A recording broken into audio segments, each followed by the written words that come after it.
بسم الله الرحمن الرحيم الحمد لله رب العالمين والصلاة والسلام على أشرف المرسلين وعلى آله وصحبه أجمعين ومن تبعهم بإحسان إلى يوم الدين إن أريد للإصلاح ما استطعت وما توفيقي إلا بالله عليه توكلت وإليه أنيب رب اشرح لي صدري ويسر لي أمري واحلل عقدة من لساني يفقه قولي. ബഹുമാനരായ സഹോദരി സഹോദരന്മാരെ, അസ്സലാമു അലൈക്കും വറഹ്മത്തുള്ളാഹി വബറകാതുഹു. അള്ളാഹു സുബ്ഹാനഹു വതആല നമ്മുടെ ഈ ഒത്തുചേരൽ സ്വാലിഹായ ഒരു അമലായി സ്വീകരിക്കുമാറാകട്ടെ. അള്ളാഹുവിന്റെ വിശുദ്ധ വചനങ്ങൾ പഠിക്കുകയും അത് ജീവിതത്തിൽ പകർത്തുകയും ചെയ്യുന്ന ആളുകളുടെ കൂട്ടത്തിൽ അള്ളാഹു നാം ഏവരെയും ഉൾപ്പെടുത്തി അനുഗ്രഹിക്കുമാറാകട്ടെ. ആമീൻ യാ റബ്ബൽ ആലമീൻ. അപ്പോൾ നമ്മൾ കഴിഞ്ഞ ആഴ്ച പഠിച്ചതൊന്ന് റീക്യാപ്പ് ചെയ്യുകയും കഴിഞ്ഞ ആഴ്ച പറഞ്ഞതിന്റെ കുറച്ച് ഭാഗങ്ങൾ ബാക്കിയുണ്ട്. അതിനുശേഷം നമ്മൾ ഇന്നത്തെ നമ്മുടെ വിഷയമായിട്ടുള്ള ഈ സൂറത്തിന്റെ അവതരണ പശ്ചാത്തലത്തിലേക്ക് നമുക്ക് പോവാം. പിന്നെ നമ്മൾ കഴിഞ്ഞ ആഴ്ച പറഞ്ഞത് ഈ ഓരോ സൂറത്തും നമ്മൾ മനസ്സിലാക്കുമ്പോൾ ആ സൂറത്തിന്റെ രണ്ട് കോണ്ടെക്സ്റ്റ്. ഒന്ന് സൂറത്തിന്റെ ഒരു ഹിസ്റ്റോറിക്കൽ കോണ്ടെക്സ്റ്റ്, അതിന്റെ ചരിത്രപരമായിട്ടുള്ള ഏത് കാലത്ത് ഏത് സന്ദർഭത്തിൽ അവതരിച്ചതാണ് ആ സൂറത്ത് എന്നുള്ളത്. സൂറത്ത് എന്ന് മാത്രമല്ല, ഓരോ ആയത്തും പലപ്പോഴും ഒരു സൂറത്തിലെ തന്നെ പല ആയത്തുകളും പല സന്ദർഭങ്ങളിലായിട്ട് അവതരിച്ചതായിരിക്കും. അപ്പൊ അതിന്റെ ആ ഒരു ചരിത്രപരമായ പ്രാധാന്യം മനസ്സിലാക്കുക എന്നുള്ളത് വളരെ ഇമ്പോർട്ടന്റ് ആണ്. അതുപോലെ തന്നെ ഇമ്പോർട്ടന്റ് ആണ് ആ പിന്നെ പദപ്രയോഗങ്ങളുടെ അവസ്ഥയെക്കുറിച്ച്. അതിന് നമ്മൾ ചില ഉദാഹരണങ്ങൾ കഴിഞ്ഞ ആഴ്ച പറഞ്ഞു. ഫവൈലുൽ മുസല്ലീൻ എന്ന ഒരായത്ത് നമുക്ക് ഒറ്റയ്ക്ക് എടുത്തിട്ട് അതിന്റെ അർത്ഥം മനസ്സിലാക്കാൻ പറ്റില്ല. കാരണം അങ്ങനെ അർത്ഥം മനസ്സിലാക്കിയാൽ അതിന്റെ അർത്ഥം നമസ്കാരക്കാർക്ക് നാശം എന്നാണ്. അപ്പോ അങ്ങനെ നമസ്കാരക്കാർക്ക് നാശം വരൂലല്ലോ. നമസ്കാരത്തിൽ അശ്രദ്ധരായ ആളുകൾക്കാണ് നാശം എന്ന ആയത്തിനോട് കൂടി ചേർത്ത് പറയുമ്പോഴാണ് അതിന്റെ മീനിങ് പൂർണ്ണാവുക.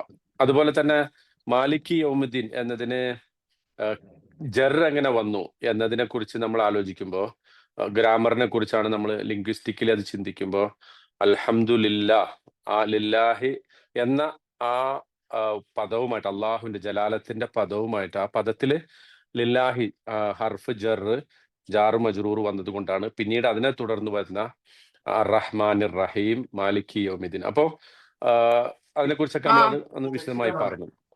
ആ ഒരു പിന്നെ ലിംഗ്വിസ്റ്റിക് കോണ്ടെക്സ്റ്റ് അത് നമ്മൾ മനസ്സിലാക്കണം എന്നത് നമ്മൾ പറഞ്ഞു. പിന്നെ അതുപോലെ തന്നെ പ്രധാനമാണ് ഈ ഒരു സൂറത്തും മനസ്സിലാക്കുന്നതിന്റെ അതിന്റെ ഹിസ്റ്റോറിക്കൽ കോണ്ടെക്സ്റ്റ്. ഇപ്പോ സൂറത്തുൽ ഫത്ഹ് നമുക്ക് ശരിക്കും മനസ്സിലാവണമെന്നുണ്ടെങ്കിൽ എന്ത് വേണം? നമുക്ക് ഹുദൈബിയ സന്ധിയെ കുറിച്ച്, ആ ഹുദൈബിയ സന്ധി ഏർപ്പെടാനുണ്ടായ, അല്ലെങ്കിൽ അത് ആ പ്രവാചകൻ സല്ലല്ലാഹു അലൈഹി വസല്ലമയുടെ ജീവിതത്തിൽ, പ്രത്യേകിച്ച് പിന്നെ മദീനയിൽ നിന്ന് പുറപ്പെട്ട് മക്ക കീഴടക്കാനുള്ള, അല്ലെങ്കിൽ മക്കയിലേക്ക് ഉംറക്ക് ആ ഒരു വരാനുള്ള സാഹചര്യത്തെക്കുറിച്ച്, അതിന്റെ സന്ധിയുടെ നിബന്ധനകളെ കുറിച്ച് അതൊക്കെ മനസ്സിലാക്കിയാൽ മാത്രമാണ് സൂറത്തുൽ ഫത്ഹ് നമുക്ക് പൂർണ്ണമായിട്ട് മനസ്സിലാക്കാൻ പറ്റുള്ളൂ. അതുപോലെ സൂറത്തു തൗബ മനസ്സിലാക്കണമെന്നുണ്ടെങ്കിൽ മക്ക വിജയത്തെക്കുറിച്ച് നമ്മൾ മനസ്സിലാക്കണം. അങ്ങനെ ഓരോ, ഇനിയിപ്പോ നമ്മൾ ഇന്ന് പഠിക്കുന്ന സൂറത്തുൽ കഹ്ഫ്, ആ അൽ കഹ്ഫിന്റെ പൂർണ്ണമായിട്ടുള്ള അർത്ഥം, അതിന്റെ പൂർണ്ണമായിട്ടുള്ള ആശയം നമുക്ക് ഉൾക്കൊള്ളാൻ സാധിക്കണമെങ്കിൽ അതിൽ പറഞ്ഞിട്ടുള്ള കഥകളുടെ ഹിസ്റ്റോറിക്കൽ കോണ്ടെക്സ്റ്റ്, ചില കഥയ്ക്ക് ഹിസ്റ്റോറിക്കൽ കോണ്ടെക്സ്റ്റ് ഇല്ല, ചിലതിനൊരു ധാർമ്മികമായ പാഠമാണുള്ളത്. ഇത് തോട്ടക്കാരുടെ കഥ ഒരു ധാർമ്മിക പാഠമാണ്. പക്ഷെ ഗുഹാവാസികളുടെ കഥയും അതുപോലെ തന്നെ മൂസാ നബിയും ഖിളുറും തമ്മിലുള്ള സംഭവവും അതുപോലെ ദുൽഖർനൈനിയുടെ സംഭവവും ഒക്കെ നമുക്ക് മനസ്സിലാക്കണമെന്നുണ്ടെങ്കിൽ നമുക്ക് എന്ത് വേണം? അതിന്റെ ഹിസ്റ്റോറിക്കൽ കോണ്ടെക്സ്റ്റ് നമുക്ക് മനസ്സിലാവണം. അപ്പോൾ ആ ഒരു ഡിഫറൻസ്, അല്ലെങ്കിൽ ആ ഒരു ഹിസ്റ്റോറിക്കൽ കോണ്ടെക്സ്റ്റ് മനസ്സിലാകുമ്പോഴാണ് നമുക്ക് എന്ത് ചെയ്യാൻ പറ്റുക? നമുക്ക് പൂർണ്ണമായിട്ടും ഇത് സൂറത്തുകൾ മനസ്സിലാവുക. അപ്പോൾ ഈ പിന്നെ ഗുഹാവാസികളെ കുറിച്ചിട്ടുള്ള നമ്മൾ ഇന്നത്തെ ഇതിന്റെ അവതരണ പശ്ചാത്തലം മനസ്സിലാക്കുമ്പോൾ അതിനെക്കുറിച്ചിട്ടുള്ള ചില വിവരണങ്ങൾ ഞാൻ പറയും. പിന്നെ അതിനുശേഷം നമ്മൾ ഒരു സെഷൻ പൂർണ്ണമായിട്ടും ഈ ക്രിസ്ത്യൻ ട്രഡീഷൻ ആണല്ലോ അത്, അതായത് ക്രിസ്ത്യാനികളാണ് ഈ സ്റ്റോറി കാര്യമായിട്ട്, ഇത് ക്രിസ്ത്യാനികളുടെ സ്റ്റോറിയാണ്. ഈ അസ്ഹാബുൽ കഹ്ഫ് എന്ന് പറയുന്ന ഗുഹാവാസികളായിട്ടുള്ള യുവാക്കളുടേത് ക്രിസ്ത്യൻ സ്റ്റോറിയാണത്. ഈവൻ ജൂതന്മാരുടേത് പോലും അല്ല. പക്ഷെ അതിന്റെ പിന്നെ ആ ഗുഹാവാസികളുടെ കഥയും അവരുമായി ബന്ധപ്പെട്ട സംഭവങ്ങളും ഒക്കെ ക്രിസ്ത്യാനികൾ എങ്ങനെ അതിനെക്കുറിച്ച് പറഞ്ഞു എന്ന് നമ്മൾ മനസ്സിലാക്കേണ്ടത് അത് മനസ്സിലാക്കാൻ വളരെ അത്യാവശ്യമാണ്. അപ്പോൾ ഓരോ സൂറത്തുകളുടെയും ആ ഒരു കൊഹേഷനെ കുറിച്ചാണ് നമ്മൾ കഴിഞ്ഞ ആഴ്ച സൂചിപ്പിച്ചത് കേട്ടോ. അപ്പൊ അപ്പൊ അതിനകത്ത് അത് ഞാൻ മുമ്പ് ബൈബിളിലുണ്ടോ അത്? അത് ബൈബിളിൽ ഉണ്ടെന്നുള്ള ചോദ്യം നല്ല ചോദ്യമാണ്. കാരണം ഞാനത് ആമുഖത്തിൽ ഫസ്റ്റിലത്തെ ആമുഖത്തിൽ പറഞ്ഞപ്പോ അത് ബൈബിളിൽ ഉള്ളതായിട്ടാണ് പറഞ്ഞത്. പക്ഷെ ബൈബിളിൽ അതില്ല. കാരണം എന്താന്ന് വെച്ചാല് ബൈബിളിൽ അത് ഇല്ലാതിരിക്കാൻ കാരണം പ്രവാചകൻ സല്ലല്ലാഹു അലൈഹി വസല്ലമയുടെ പിന്നെ ജനനത്തിന്റെ 120 വർഷം മുമ്പാണ് ഈ ഗുഹാവാസികളുടെ ഉയിർത്തെഴുന്നേൽപ്പ് ഉണ്ടാകുന്നത്. അവര് ഗുഹയിൽ ഉറങ്ങുന്നത് അതിനു മുമ്പാണ്. 309 വർഷമാണെന്ന് ഖുർആൻ അതിലത്തേക്ക് സൂചന നൽകുന്നുണ്ടല്ലോ. അപ്പൊ ബൈബിൾ അതിനു മുമ്പേ രചിക്കപ്പെട്ടതാണ്. പ്രവാചകൻ സല്ലല്ലാഹു അലൈഹി വസല്ലമയുടെയും 600 വർഷം മുമ്പാണ്.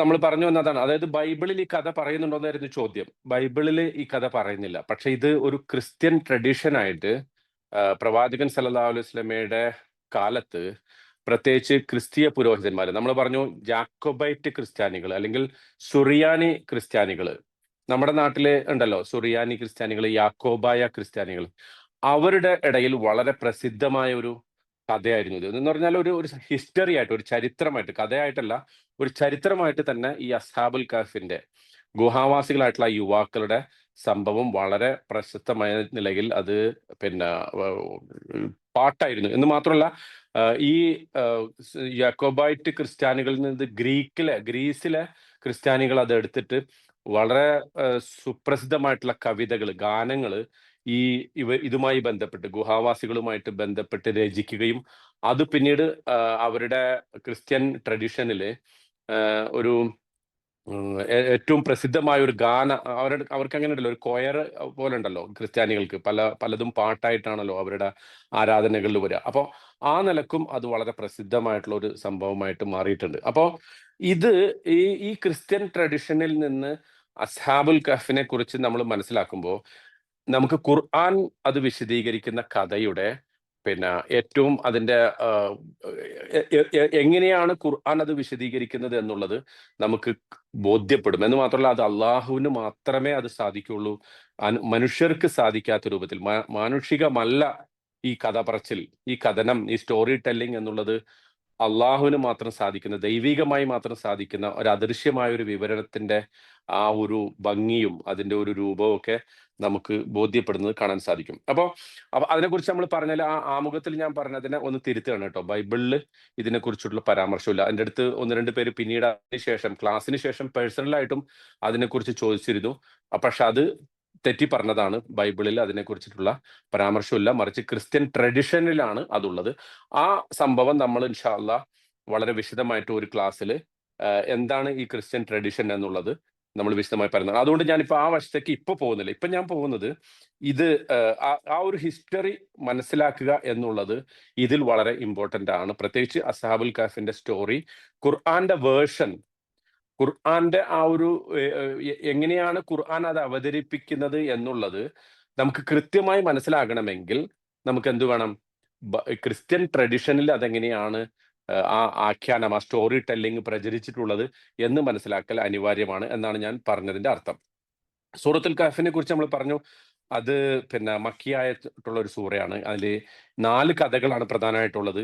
8 ഭാഗം എന്നുള്ളത് വേണമെങ്കിൽ നമുക്ക് കൂടുതൽ ഭാഗങ്ങളായിട്ട് വേണമെങ്കിൽ വിഭജിക്കാം. പക്ഷെ പ്രധാനമായിട്ടും 8 ഭാഗങ്ങളാണുള്ളത്. അപ്പോൾ അത് ഓരോന്നും ആ 8 ഭാഗം എന്ന് ഞാൻ പറയാൻ കാരണം നേരത്തെ ഞാൻ പറഞ്ഞതുമായിട്ട് ബന്ധപ്പെട്ടാണ്. ഒരു ഭാഗം അവസാനിക്കുന്നു, അടുത്ത ഭാഗം തുടങ്ങുന്നു. ഇതെങ്ങനെ നമുക്ക് മനസ്സിലാവും?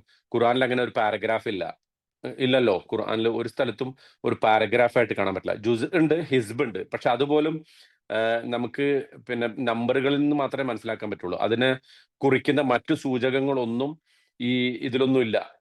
മുസ്ഹഫിൽ നമുക്ക് കാണുക സാധ്യമല്ല. അപ്പോ അത് അതിന്റെ അർത്ഥം അല്ലെങ്കിൽ വാചകത്തിന്റെ ഘടന പരിശോധിച്ചിട്ട് വേണം ഇവിടെ ഈ ഒരു പാരഗ്രാഫ് അവസാനിക്കുന്നു, അല്ലെങ്കിൽ ഈ ഒരു ഭാഗം അവസാനിക്കുന്നു, അടുത്ത ഭാഗം ഇവിടെ തുടങ്ങുന്നു എന്നൊക്കെ നമുക്ക് മനസ്സിലാക്കാൻ. അപ്പോൾ ആ ഒരു എല്ലാ സൂറയിലും ഓരോ ഭാഗവും ഒന്നിനൊന്ന് പരസ്പരം മെച്ചപ്പെട്ട് നിൽക്കുന്നു, അല്ലെങ്കിൽ ബന്ധപ്പെട്ട് നിൽക്കുന്നു. ഒരെണ്ണം മനസ്സിലാക്കണമെങ്കിൽ അതിന്റെ മുമ്പത്തത് മനസ്സിലാക്കണം, അതിന് ശേഷമുള്ളത് മനസ്സിലാക്കണം. ഇങ്ങനെ മനസ്സിലാക്കുമ്പോൾ മാത്രമാണ് ഖുർആനിലെ കൊഹേഷൻ, ഖുർആനിലെ വാചകങ്ങളുടെയും സംഭവങ്ങളുടെയും വിവരണത്തിന്റെ ആ ഒരു പരസ്പരമുള്ള ബന്ധം മനസ്സിലാക്കുക എന്നുള്ളത് പ്രധാനമായിട്ട് വരുന്നത് അവിടെയാണ്. അങ്ങനെയുള്ള ബന്ധം മനസ്സിലാക്കിയിട്ടില്ലെങ്കിൽ പൂർണ്ണമായും അതിന്റെ അർത്ഥം ഖുർആൻ നമുക്ക് മനസ്സിലായില്ല എന്നല്ല, മനസ്സിലാകും. ഇപ്പൊ നമ്മളൊരു തഫ്സീർ എടുത്തിട്ട്, ഒരു ട്രാൻസ്ലേഷൻ എടുത്തിട്ട് ഖുർആൻ വായിക്കുമ്പോൾ നമുക്ക് അർത്ഥം മനസ്സിലാവും, ആശയവും മനസ്സിലാവും. പക്ഷെ ആ ആശയത്തെ ഏറ്റവും നന്നായിട്ട് ആഴത്തിൽ മനസ്സിലാക്കണമെങ്കിൽ എന്തു വേണം? ഇത് എങ്ങനെ ബന്ധപ്പെട്ട് നിൽക്കുന്നു എന്നത് മനസ്സിലാക്കുക വളരെ പ്രധാനമാണ്. അതാണ് പറഞ്ഞതിന്റെ അർത്ഥം. അങ്ങനെ മനസ്സിലാക്കാൻ രണ്ട് കാര്യങ്ങളാണ് നമ്മൾ ശ്രദ്ധിക്കേണ്ടത്. ഒന്ന്, അതിന്റെ ഹിസ്റ്റോറിക്കൽ കോണ്ടെക്സ്റ്റും അതിന്റെ ടെക്സ്ച്വൽ കോണ്ടെക്സ്റ്റും, അതായത് ചരിത്രപരമായിട്ടുള്ള അതിന്റെ സന്ദർഭവും, അതുപോലെ തന്നെ അതിന്റെ വാചകങ്ങൾ എങ്ങനെ ഘടിച്ചിരിക്കുന്നു, പാരഗ്രാഫുകൾ എങ്ങനെ പിന്നെ പരസ്പരം ബന്ധപ്പെട്ട് നിൽക്കുന്നു. ഏതുപോലെ? സൂറത്ത് എന്നതുപോലെ ഒരു സൂറത്തിന്റെ അർത്ഥം നമ്മൾ പറഞ്ഞു, ഒരു സിറ്റിയുടെ, ഒരു പഴയ, പ്രത്യേകിച്ച് ഒരു പുരാതന നഗരത്തിന്റെ ചുറ്റുമതിലാണ് ഒരു സിറ്റി. ആ സിറ്റിയുടെ അകത്ത് പരസ്പരം ബന്ധപ്പെട്ടാണ് സ്കൂളും ആശുപത്രിയും മുനിസിപ്പാലിറ്റി ഓഫീസും കോർപ്പറേഷൻ ഓഫീസും വിദ്യാഭ്യാസ സ്ഥാപനങ്ങളും പോലീസ് സ്റ്റേഷനും പോസ്റ്റ് ഓഫീസും ഒക്കെ എങ്ങനെയാണോ പരസ്പരം ബന്ധപ്പെട്ട് നിൽക്കുന്നത്, അതുപോലെയാണ് ഈ സൂറത്തിലെ ഓരോ ആശയങ്ങളും പരസ്പരം ബന്ധപ്പെട്ട് നിൽക്കുന്നത് കാണാൻ സാധിക്കും. അത് നമുക്ക് അപ്പൊ ഒരു ചോദ്യം വരും, സഹാബികൾ ഇത് എന്തുകൊണ്ട് ഇതിനെക്കുറിച്ച് പറഞ്ഞില്ല, അല്ലെങ്കിൽ ചില പഴയ തഫ്സീറുകളിൽ എന്തിനെക്കുറിച്ച് പറഞ്ഞില്ല എന്ന ചോദ്യത്തിന്റെ ഉത്തരം, ഇപ്പോ നമ്മൾ ചില അർത്ഥങ്ങൾ പറയുമ്പോൾ ഈ അർത്ഥം പുരാതന തഫ്സീറുകളിൽ കാണൂലല്ലോ, അല്ലെങ്കിൽ ഇങ്ങനെ ആ തഫ്സീറുകളിൽ വിശദീകരിച്ചിട്ടല്ലോ എന്ന് ചോദിക്കുന്ന ആളുകൾ ഉണ്ടാകാം. അതിനുള്ള ഉത്തരം എന്താന്ന് വെച്ചാല്, അവരെ സംബന്ധിച്ചിടത്തോളം അത് നാച്ചുറലായിട്ട് അതൊക്കെ മനസ്സിലാവും അവർക്ക്.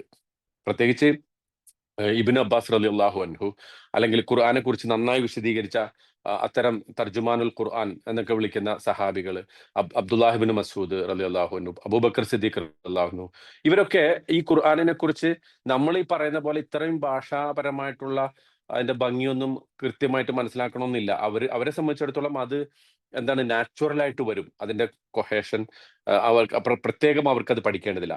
അതേ സന്ദർഭത്തിൽ അവർക്ക് ഇപ്പൊ അങ്ങനെയാണെങ്കിൽ നമുക്ക് വേറെയും ചോദ്യം ചോദിക്കാം. ഇത് പ്രവാചകൻ സല്ലല്ലാഹു അലൈഹി വസല്ലം എന്തുകൊണ്ട് ഒരു തഫ്സീർ, ഖുർആനെ കുറിച്ചിട്ടുള്ള ഒരു തഫ്സീർ പറഞ്ഞില്ല? അങ്ങനെയും ചോദിക്കാലോ. പ്രവാചകൻ സല്ലല്ലാഹു അലൈഹി വസല്ലം അത് പറയാതിരുന്നതിന്റെ കാരണം, പ്രവാചകൻ സല്ലല്ലാഹു അലൈഹി വസല്ലമയ്ക്കും അനുയായികൾക്കും മനസ്സിലായ ഒരു സംഗതി നമുക്ക് പ്രവാചകന്റെ ജീവിതത്തിലൂടെ കാണാൻ സാധിച്ചു. അതാണല്ലോ ആയിഷ റളിയല്ലാഹു അൻഹ പറഞ്ഞത്, കാന ഖുൽഖുഹുൽ ഖുർആൻ. പ്രവാചകൻ സല്ലല്ലാഹു അലൈഹി വസല്ലമയുടെ ജീവിതത്തെക്കുറിച്ച്, സ്വഭാവത്തെക്കുറിച്ച് ചോദിച്ചപ്പോ ആയിഷ റളിയല്ലാഹു അൻഹയുടെ മറുപടി എന്താ? അദ്ദേഹത്തിന്റെ സ്വഭാവം ഖുർആനായിരുന്നു, ജീവിക്കുന്ന ഖുർആനായിരുന്നു. ആ ഖുർആനിന്റെ ജീവിതം പ്രവാചകൻ സല്ലല്ലാഹു അലൈഹി വസല്ലമയുടെ ജീവിതത്തിൽ നിന്ന് നമുക്ക് ലഭിച്ചു. പിന്നെ അതിനുശേഷം ബാക്കിയുള്ളത് നമ്മുടെ ഓരോ കാലഘട്ടത്തിലും നമുക്ക് വിശദീകരിക്കാൻ വേണ്ടിയിട്ട്, അല്ലെങ്കിൽ നമുക്ക് ഓരോരുത്തർക്കും മനസ്സിലാവുന്ന രൂപത്തിൽ കാലഘട്ടത്തിനനുസരിച്ച് വ്യാഖ്യാനിക്കാനും കാലഘട്ടത്തിനനുസരിച്ച് പാഠം ഉൾക്കൊള്ളാനും പറ്റുന്ന രൂപത്തിലാണ് അള്ളാഹു സുബ്ഹാനഹു വതആല ഈ ഖുർആനിനെ അവതരിപ്പിച്ചിട്ടുള്ളത്. നമ്മൾ അതുകൊണ്ടാണ് ഖുർആന്റെ മോചിതത്തിനെ കുറിച്ച് നമ്മൾ പറഞ്ഞപ്പോ നമ്മളൊരു കാര്യം പറഞ്ഞു. എന്താണ്? പണ്ട് കാലത്ത് ഇപ്പൊ മൂസാ നബിക്ക് വന്ന ആ മോചിതത്ത്, അതായത് കടല് രണ്ടായി പിളർന്നത്, അന്നത്തെ ആളുകൾക്ക് അതൊരു മോചിതത്താണ്. പക്ഷെ അത് കുറെ കാലം കാണുന്ന ആളുകൾക്ക് പിന്നെന്താവൂല, അത് മോചിതത്തായിട്ട് മാറൂല. അതിനുശേഷം വരുന്ന ആളുകൾക്ക് അതൊരു കഥയാണ്, വലിയ അത്ഭുതമുള്ള ഒരു കഥയാണ്. ഇപ്പൊ നമ്മുടെ കാലത്താണ് കടൽ രണ്ടായിട്ട് പിളർന്നെങ്കിൽ നമുക്കതെന്താണ്, വലിയ കഥയാണ്. പക്ഷെ നമ്മളത് നമ്മുടെ മക്കൾക്ക് പറഞ്ഞു കൊടുത്തിട്ട് കാണാത്ത മക്കൾക്ക് അതെന്താണ്, ഒരു അത്ഭുതമാണ്. അതിനുശേഷമുള്ള മക്കൾക്ക് അതൊരു പതുക്കെ പതുക്കെ അതിന്റെ അത്ഭുതം ചോർന്നു പോകും. അപ്പൊ ആ മോചിതത്തിന്റെ വാല്യൂ പതുക്കെ പതുക്കെ കുറഞ്ഞു വരും. പക്ഷെ ഖുർആൻ അള്ളാഹു അങ്ങനെ ആക്കിയിട്ടില്ല. ഖുർആൻ നമ്മൾ ഇന്ന് വായിക്കുമ്പോൾ, ഇന്ന് ഓരോ പദങ്ങളും ആശയങ്ങളും ഒക്കെ എടുത്തിട്ട് നമ്മൾ ഇന്ന് പഠിക്കുമ്പോൾ ഇന്നും ഖുർആൻ മുഅ്ജിസത്തായിട്ട് നിൽക്കുന്നു. അതാണ് ഇന്നാ നഹ്നു നസ്സൽന ദിക്റ വ ഇന്നാ ലഹു ലഹാഫിളൂൻ എന്ന് അള്ളാഹ് പറഞ്ഞിട്ടുണ്ടല്ലോ. ഞാനാണ് ഈ ഈ ഉത്ബോധനം, ഈ ദിക്ർ, ഈ ഖുർആനിനെ നാമാണ് അവതരിപ്പിച്ചത്, നാം അതിനെ സംരക്ഷിച്ചുകൊണ്ടിരിക്കുന്നു. അതിന്റെ മൂല്യം, അതിന്റെ സാഹിതീയ മൂല്യം, അതിന്റെ അമാനുഷികത, അതിലെ മുഅ്ജിസത്ത്, ഇതൊക്കെ അള്ളാഹു സുബ്ഹാനഹു വതആല നമുക്ക് ഓരോ സന്ദർഭത്തിലും പറഞ്ഞു തന്നുകൊണ്ടിരിക്കുന്നു, മനസ്സിലാക്കി തന്നുകൊണ്ടിരിക്കുന്നു. അത് നമുക്ക് മനസ്സിലാക്കാനുള്ള പരിശ്രമങ്ങളാണ് മനുഷ്യരെന്നുള്ള നിലക്ക് നമ്മൾ നടത്തുന്നത്. അപ്പോ ഒരാള് അത് ഒരു കാര്യം പറയുമ്പോൾ നമുക്ക് വേണമെങ്കിൽ അതിനെ എതിർക്കാം. പക്ഷേ അള്ളാഹുവിന്റെ വചനത്തെ നമുക്ക് എതിർക്കുക സാധ്യമല്ല.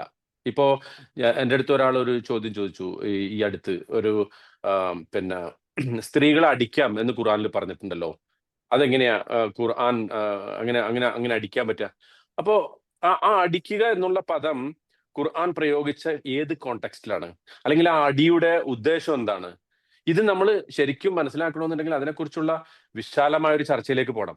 അടിക്കുക എന്നുള്ളത് മാത്രം എടുത്തിട്ട് ഒരാൾ അടിക്കാൻ നിന്നാൽ അയാൾക്ക് അടിക്കാനേ നേരം ഉണ്ടാവുള്ളൂ ഇന്നത്തെ കാലത്ത്. പക്ഷെ അതിനു മുമ്പ് വാശുറുഹുന്ന ബിൽ മാറൂഫ്, നിങ്ങൾ അവരോട് ഏറ്റവും നന്നായിട്ട് പെരുമാറണം. നിങ്ങൾ തക്റഹു ഷൈഅൻ വയജ്അൽ അല്ലാഹു ഫീഹി ഖൈറൻ കസീറ, നിങ്ങൾ ഒരു കാര്യം വെറുത്താൽ അതിൽ ഒരുപാട് നന്മ ഉണ്ടാക്കി വെച്ചിട്ടുണ്ടാവും. ഇങ്ങനെ സ്ത്രീകളോടുള്ള പെരുമാറ്റത്തിന്റെ മൊത്തം ആയത്തുകൾ എടുത്തു വെച്ചിട്ടാണ് അടിക്കാൻ പറഞ്ഞിട്ടുള്ള ആയത്തിനെ കുറിച്ചിട്ട് നമുക്ക് മനസ്സിലാവുള്ളൂ. അത് ഇനി ആ അടി കൈകൊണ്ടുള്ള അടിയാണോ, അതല്ല പിന്നെ അതിനെ ഈ ലറബ എന്നുള്ള പദത്തെക്കുറിച്ച് ഞാൻ പറയണ മനസ്സിലാവുണ്ടോ? ലറബ എന്ന പദത്തെക്കുറിച്ച് ഈ പറഞ്ഞ ഹിസ്റ്റോറിക്കൽ കോണ്ടെക്സ്റ്റിലും അതിന്റെ ടെക്സ്ച്വൽ കോണ്ടെക്സ്റ്റിലും മനസ്സിലാവുമ്പോഴാണ് എങ്ങനെയാണ് പരസ്പരം ഭാര്യ ഭർത്താക്കന്മാർ പെരുമാറേണ്ടത്, അതിൽ അടിയുടെ പ്രാധാന്യം എത്രത്തോളം വരും, അടിക്കേണ്ടി വരുമോ എന്നൊക്കെ നമുക്ക് ബോധ്യപ്പെടുന്നത് അപ്പോഴാണ്.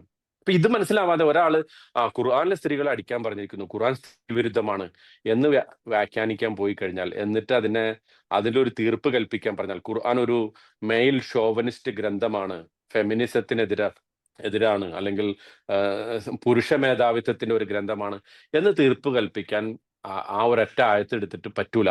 അതിനെ മറ്റായത്തുകളുടെ പശ്ചാത്തലത്തിൽ വേണം മനസ്സിലാക്കാൻ എന്നാണ് പറഞ്ഞതിന്റെ അർത്ഥം. മനസ്സിലാവുന്നുണ്ടോ? അതിനെക്കുറിച്ച് ഞാൻ പൂർണ്ണമായി പറഞ്ഞിട്ടില്ല കേട്ടോ. ഏത് ഈ ലറബ എന്നുള്ള ആ പദത്തിന്റെ, അതൊക്കെ നമുക്ക് അതിന്റെ ഒരു കോണ്ടെക്സ്റ്റിൽ വിശാലമായി മനസ്സിലാക്കേണ്ട ആയത്തുകളാണ് ഓരോ ആയത്തും അർത്ഥത്തിൽ. അപ്പൊ അത് മനസ്സിലാക്കുമ്പോഴാണ് അതിന്റെ പൂർണ്ണമായിട്ടുള്ള അർത്ഥവും അതിന്റെ അത് എങ്ങനെയാണ്. ഇപ്പൊ ഞാൻ പറഞ്ഞല്ലോ തലാഖിനെ കുറിച്ച്, ഇതിന്റെ ഈ ആമുഖത്തിൽ പറഞ്ഞു തലാഖിനെ കുറിച്ച് ഇത്രയധികം ഖുർആൻ പറഞ്ഞു, പക്ഷെ വിവാഹത്തെക്കുറിച്ച് ഇത്ര പറഞ്ഞില്ല. കാരണം എന്താ? വിവാഹം എന്നുള്ളത് നാച്ചുറലി ഒരുപാട് പറയാതെ തന്നെ വളരെ ഭംഗിയായി നടക്കും. പക്ഷെ തലാഖ് വളരെ കോൺട്രവേഴ്ഷ്യൽ ആണ്. അത് അവിടെ ഒരുപാട് തെറ്റ് സംഭവിക്കാനുള്ള സാധ്യതയുണ്ട്. അതുകൊണ്ട് അതിനെക്കുറിച്ച് കൂടുതൽ പറഞ്ഞു ഖുർആൻ. അതുപോലെ മാതാപിതാക്കളോട് നന്മ ചെയ്യാൻ അടിക്കടി ഖുർആൻ ആവർത്തിച്ചു പറഞ്ഞു. അള്ളാഹുവുമായിട്ടുള്ള ഇബാദത്തിനോട് ചേർത്തിട്ട് വബിൽ വാലിദൈനി ഇഹ്സാന പറഞ്ഞു. പക്ഷെ മക്കളെ നോക്കണം എന്ന് ഖുർആൻ എവിടെയും കാര്യമായിട്ട് പറഞ്ഞിട്ടില്ല. കാരണം അതെന്താ? അത് നാച്ചുറൽ ആണ്.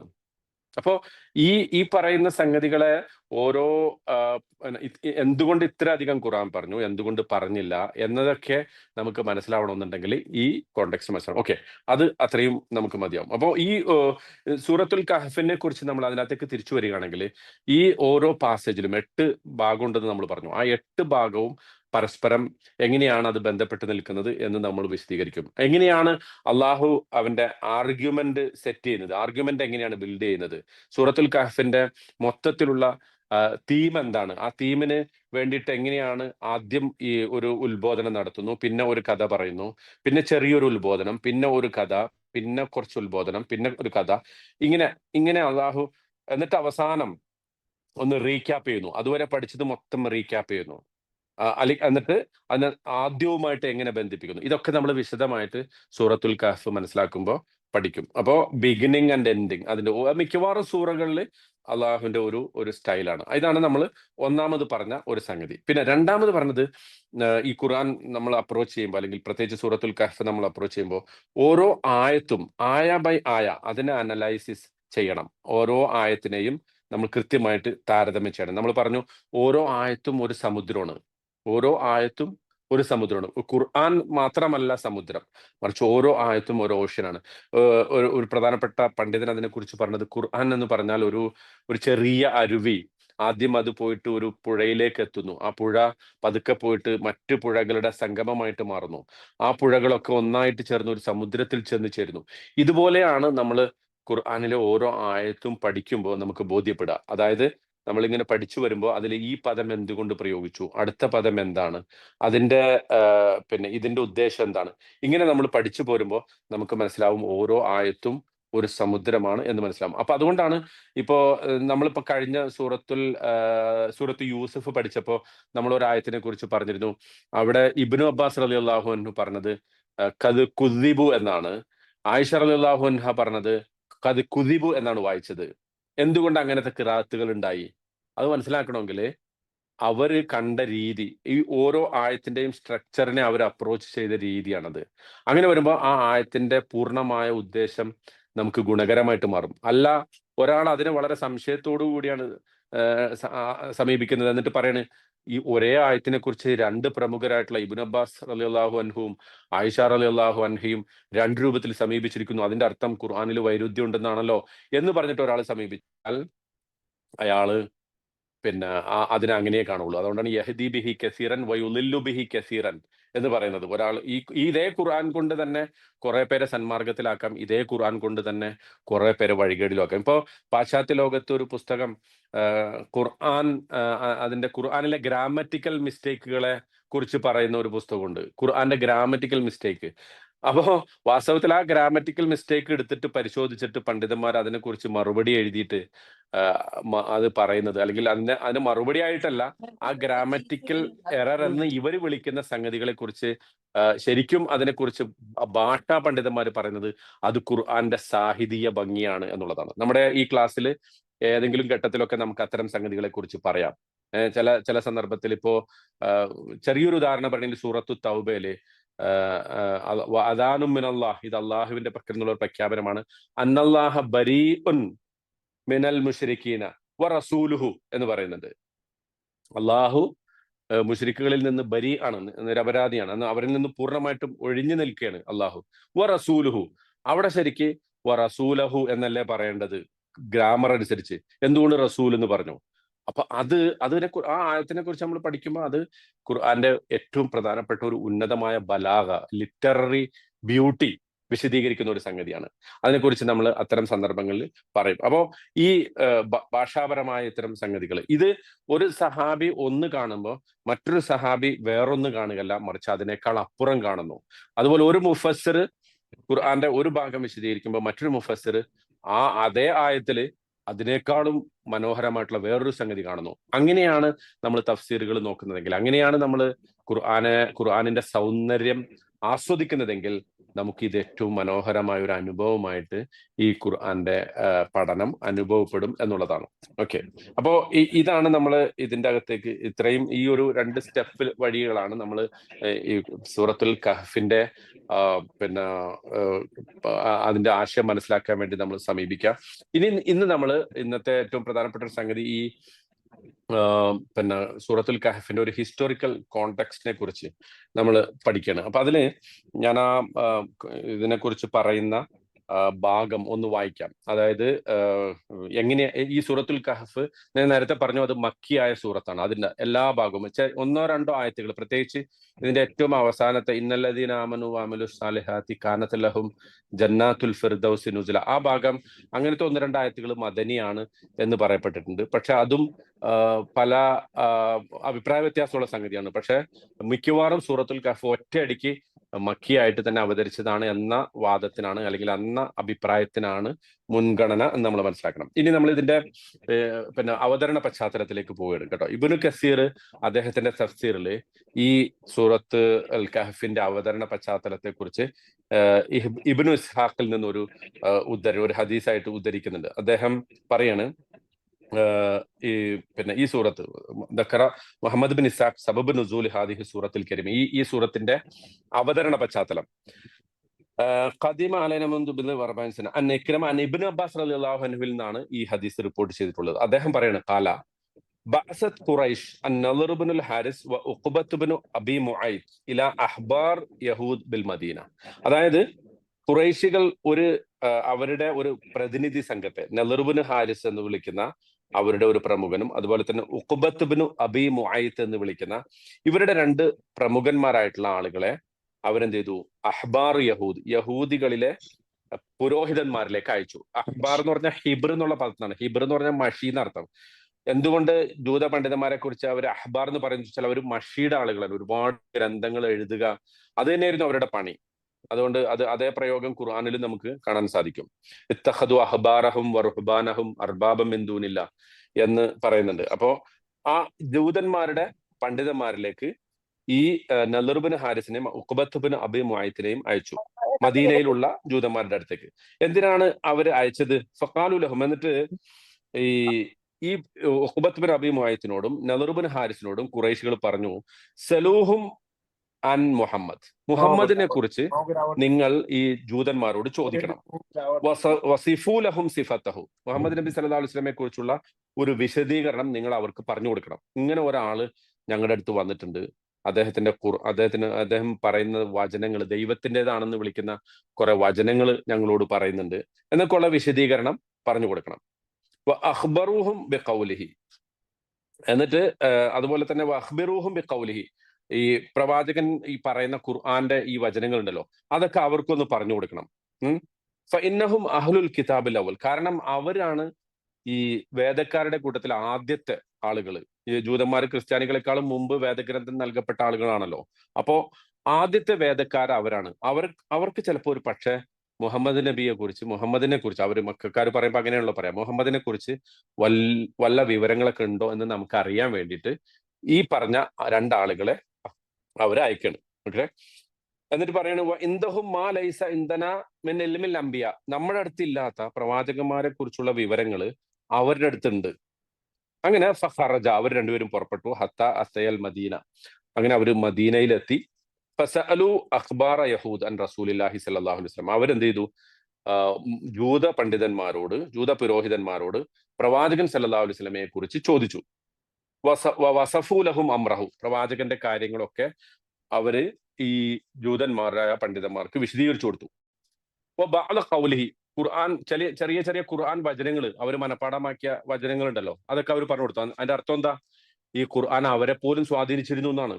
അത്രത്തോളം അവർക്ക് മനഃപ്പാടമാക്കാൻ സാധിക്കുമാറ്, അല്ലെങ്കിൽ അവർക്ക് ഈ ഓർത്തെടുക്കാൻ സാധിക്കുമാറ് അത്രത്തോളം പ്രമുഖമായിരുന്നു, അല്ലെങ്കിൽ അത്രത്തോളം പ്രസിദ്ധമായിരുന്നു ഖുർആൻ വചനങ്ങൾ. അപ്പൊ ഇവര് തന്നെ മനഃപ്പാടമാക്കിയ കുറെ വചനങ്ങൾ ഈ നളർ ബിൻ ഹാരിസും അതുപോലെ ഉഖ്ബത്ത് ബിൻ അബീ മുഅയ്ത്തും ജൂതന്മാരായിട്ടുള്ള പണ്ഡിതന്മാർക്ക് അവർ പറഞ്ഞു കൊടുത്തു. എന്നിട്ട് വഖാല, അവർ പറഞ്ഞു, ഇന്നക്കും അഹ്ലു തൗറാത്ത്, നിങ്ങൾ തൗറാത്തിന്റെ ആളുകളാണ്. വഖദ് ജിനാക്കും, ഞങ്ങൾ നിങ്ങളുടെ അടുത്ത് വന്നിരിക്കുന്നു. എന്തിന്? ലിതുഖ്ബിറൂന അൻ സാഹിബിന ഹാദ, ഞങ്ങളുടെ ഈ സാഹിബിനെ കുറിച്ച്, ഈ മുഹമ്മദ് നബി സല്ലല്ലാഹു അലൈഹി വസല്ലം മുഹമ്മദിനെ കുറിച്ച് ഞങ്ങൾക്കൊന്ന് പറഞ്ഞു തരാൻ വേണ്ടിയിട്ടാണ് ഞങ്ങൾ നിങ്ങളുടെ അടുത്ത് വന്നിരിക്കുന്നത് പറഞ്ഞു. ഖാല ഫഖാലത്ത് ലഹും അഹ്ബാർ യഹൂദ്, അപ്പൊ അവരോട് ഈ പിന്നെ ജൂതന്മാരുടെ പുരോഹിതന്മാർ അവരോട് പറഞ്ഞു, എന്താ പറഞ്ഞത്, ഫൈൻ സലൂഹു അൻ സലാസ്, നിങ്ങൾ ഈ മുഹമ്മദിനോട് 3 കാര്യങ്ങളെ കുറിച്ച് ചോദിക്കണം. മുറുക്കും ബിഹിന്ന, ഞങ്ങളിപ്പൊ നിങ്ങൾക്ക് പറഞ്ഞു തരുന്ന 3 കാര്യങ്ങളെ കുറിച്ച് നിങ്ങൾ എന്ത് ചെയ്യണം, മുഹമ്മദിനോട് ചോദിക്കണം. ഫൈൻ അഖ്ബറക്കും ബിഹിന്ന, മുഹമ്മദ് നിങ്ങളോട് ആ 3 കാര്യങ്ങളെ കുറിച്ച് പറഞ്ഞു തന്നാൽ, അതിന്റെ ഉത്തരം പറഞ്ഞു തന്നാൽ, ഫഹുവ നബിയുൻ മുർസൽ, എങ്കിൽ നിങ്ങൾ മനസ്സിലാക്കണം അദ്ദേഹം അള്ളാഹുവിങ്കിൽ നിന്ന് നിയോഗിക്കപ്പെട്ട പ്രവാചകനാണ് എന്ന് നിങ്ങൾ മനസ്സിലാക്കണം. വ ഇല്ലം യഫ്അൽ, അങ്ങനെ പറഞ്ഞു തന്നിട്ടില്ലെങ്കിൽ, ഞങ്ങൾ ഈ പറയാൻ പോകുന്ന 3 കാര്യങ്ങളെ കുറിച്ച് പറയാൻ പോയിട്ടില്ലെങ്കിൽ, ഫർറജുലു മുത്തഖവ്വൽ, അങ്ങനെയാണെങ്കിൽ മനസ്സിലാക്കണം ആ മനുഷ്യൻ എന്താണ്, മുത്തഖവ്വൽ, ഒരു പ്രവാചകനല്ല, മറിച്ച് സ്വന്തം കാര്യങ്ങൾ ഉണ്ടാക്കി പറയുന്ന ആളാണ്. തഖവ്വല എന്ന് പറഞ്ഞാല് വർത്താനം സ്വയം ഉണ്ടാക്കി പറയാം. ഈ ഖുർആൻ എന്ന് പറയുന്ന സംഗതിയൊക്കെ എന്താണ്, അത് കെട്ടിച്ചമച്ച ഒരു വചനമാണ്. ഇദ്ദേഹം ഒരു കള്ളപ്രവാചകനാണ് എന്ന് നിങ്ങൾ മനസ്സിലാക്കണം എന്ന് ജൂതന്മാര് അവരോട് പറഞ്ഞു, മക്കയിലെ ഖുറൈശി പ്രമുഖന്മാരോട് പറഞ്ഞു. എന്നിട്ട് പറയാണ്, ഫറഔ ഫീഹി റഅയക്കും, അങ്ങനെയാണെങ്കിൽ നിങ്ങൾക്ക് എന്ത് ചെയ്യാം, അദ്ദേഹം പറഞ്ഞു തന്നിട്ടില്ലെങ്കിൽ, മുഹമ്മദ് ഈ പറഞ്ഞ 3 കാര്യങ്ങളെ കുറിച്ച് നിങ്ങളോട് പറഞ്ഞു തന്നിട്ടില്ലെങ്കിൽ, നിങ്ങൾക്ക് എന്ത് ചെയ്യാം, അദ്ദേഹത്തെ കുറിച്ച് നിങ്ങൾക്കൊരു അഭിപ്രായം രൂപീകരിക്കാം. സലൂഹു, നിങ്ങൾ അദ്ദേഹത്തോട് ചോദിക്കേണ്ടത് അൻ ഫിത്തിയത്തിൻ, കുറച്ച് യുവാക്കളെ കുറിച്ചാണ്. ദഹബു ഫി ദഹറിൽ അവൽ, ആദ്യകാലത്ത്, പുരാതന കാലത്ത് പുറപ്പെട്ടു പോയ ചില യുവാക്കളെ കുറിച്ച് ചോദിക്കണം. മാക്കാന മിൻ അംരിഹി, അവരുടെ കഥ എന്താണ്. അപ്പൊ വളരെ വൈകായിട്ടാണ് അവർ ചോദിക്കുന്നത്. എന്താ ചോദിക്കുന്നത്? 3 അല്ലെങ്കിൽ ചില യുവാക്കളെ കുറിച്ച്. അൻ ഫിത്തിയത്തിൻ ദഹബു ഫി ദഹറിൽ അവൽ, വളരെ മുമ്പ് കാണാതെ പോയ കുറച്ച് യുവാക്കളുണ്ട്, അവരുടെ കഥ എന്താണ് എന്ന് ചോദിക്കണം. അസ്ഹാബുൽ കഹ്ഫിനെ കുറിച്ചാണ് ആ സൂചന കേട്ടോ. ഫഇന്നഹും ഖദ് കാന ലഹും ഹദീസുൻ അജീബ്, ഈ യുവാക്കളെ കുറിച്ച് വളരെ വലിയ അത്ഭുതകരമായ വർത്തമാനങ്ങളുണ്ട്. അതൊന്നും അവർ പറയുന്നില്ല. അത്ഭുതകരമായ കുറെ വർത്തമാനങ്ങൾ ഇവരെ കുറിച്ച് പറയപ്പെട്ടിട്ടുണ്ട്. അതുകൊണ്ട് ആ കാര്യം മുഹമ്മദിനോട് ചോദിക്കണം. ഒരു കാര്യം അതാണ്. രണ്ടാമത്തെ കാര്യം വസലൂഹു അൻ റജുലിൻ തവാഫിൻ, ഒരു തവാഫായിട്ടുള്ള തവാഫില്ലേ, തവാഫ് നമുക്കറിയാലോ എന്റെ അർത്ഥം, ഇങ്ങനെ പ്രദക്ഷിണം നടത്തുക അല്ലെ, ചുറ്റുക. ലോകം മുഴുവൻ ചുറ്റിയ ഒരു മനുഷ്യനെ കുറിച്ച് ചോദിക്കണം. ബലഗ മശാരിഖൽ അർളി വ മഗാരിബഹ മാ കാന നബഉഹു, ഭൂമിയുടെ കിഴക്കും പടിഞ്ഞാറൊക്കെ സഞ്ചരിച്ച ഒരു മനുഷ്യനുണ്ട്, ആ മനുഷ്യനെ കുറിച്ച് ചോദിക്കണം. മാ കാന നബഉഹു, എന്താണ് അയാളുടെ വർത്തമാനം. ഇതാണ് രണ്ടാമത്തെ കാര്യം. മൂന്നാമത്തെ കാര്യം വസലൂഹു അനി റൂഹ്, റൂഹിനെ കുറിച്ച് ചോദിക്കണം. മാ ഹുവ, എന്താണ് റൂഹ്. റൂഹിന് നമ്മൾ ആത്മാവെന്ന് മാത്രം ഇവിടെ അർത്ഥം പറയുന്നില്ല കേട്ടോ, റൂഹ് എന്ന് മാത്രമേ പറഞ്ഞുള്ളൂ. കാരണം എന്താ വെച്ചാൽ ഞാൻ വിശദീകരിക്കാം. അപ്പോ അതെന്താണെന്ന് ചോദിക്കണം. ഈ മൂന്ന് കാര്യം എന്തൊക്കെയാണ്? ഒന്ന്, ഒരു കൂട്ടം യുവാക്കള്, പണ്ട് കാലത്ത് പുറപ്പെട്ടു പോയ യുവാക്കള്, അവരുടെ കഥ എന്താണ്, അവരെ കുറിച്ച് അത്ഭുതകരമായ കഥകളുണ്ട്, നിനക്ക് എന്തറിയാം എന്ന് ചോദിക്കുക. രണ്ടാമത്തത്, ലോകം മുഴുവൻ സഞ്ചരിച്ച, കിഴക്കും പടിഞ്ഞാറും ഒക്കെ സഞ്ചരിച്ച ആ മനുഷ്യനെ കുറിച്ച് നിങ്ങൾ ചോദിക്കുക. മൂന്നാമത്തത്, റൂഹിനെ കുറിച്ച് മുഹമ്മദിനോട് ചോദിക്കുക. ഇതിനെ മൂന്നിനെ കുറിച്ച് ഫൈൻ അഖ്ബറക്കും ബിദാലിക, ഇതിനെക്കുറിച്ച് അദ്ദേഹം നിങ്ങളോട് പറഞ്ഞു തന്നാൽ ഫഹുവ നബിയുൻ, എങ്കിൽ അദ്ദേഹം എന്താണ്? പ്രവാചകനാണ്. ഫത്തബിഉഹു, നിങ്ങൾ എന്ത് ചെയ്യണം? അദ്ദേഹത്തെ പിൻപറ്റണം. ഫത്തബിഉഹു, നിങ്ങൾ അദ്ദേഹത്തെ പിൻപറ്റണം. വ ഇല്ലം യുഖ്ബിറുക്കും, ഇനി അദ്ദേഹം ഇവരെ കുറിച്ച് നിങ്ങളോട് പറഞ്ഞു തന്നിട്ടില്ലെങ്കിൽ ഫഇന്നഹു റജുലുൻ മുതഖവ്വിലുൻ, അതിന്റെ അർത്ഥം ഇദ്ദേഹം ഒരു കള്ള പ്രവാചകനാണ്, ഇദ്ദേഹം പറയുന്ന വർത്തമാനങ്ങൾ കെട്ടിച്ചമച്ചതാണ്.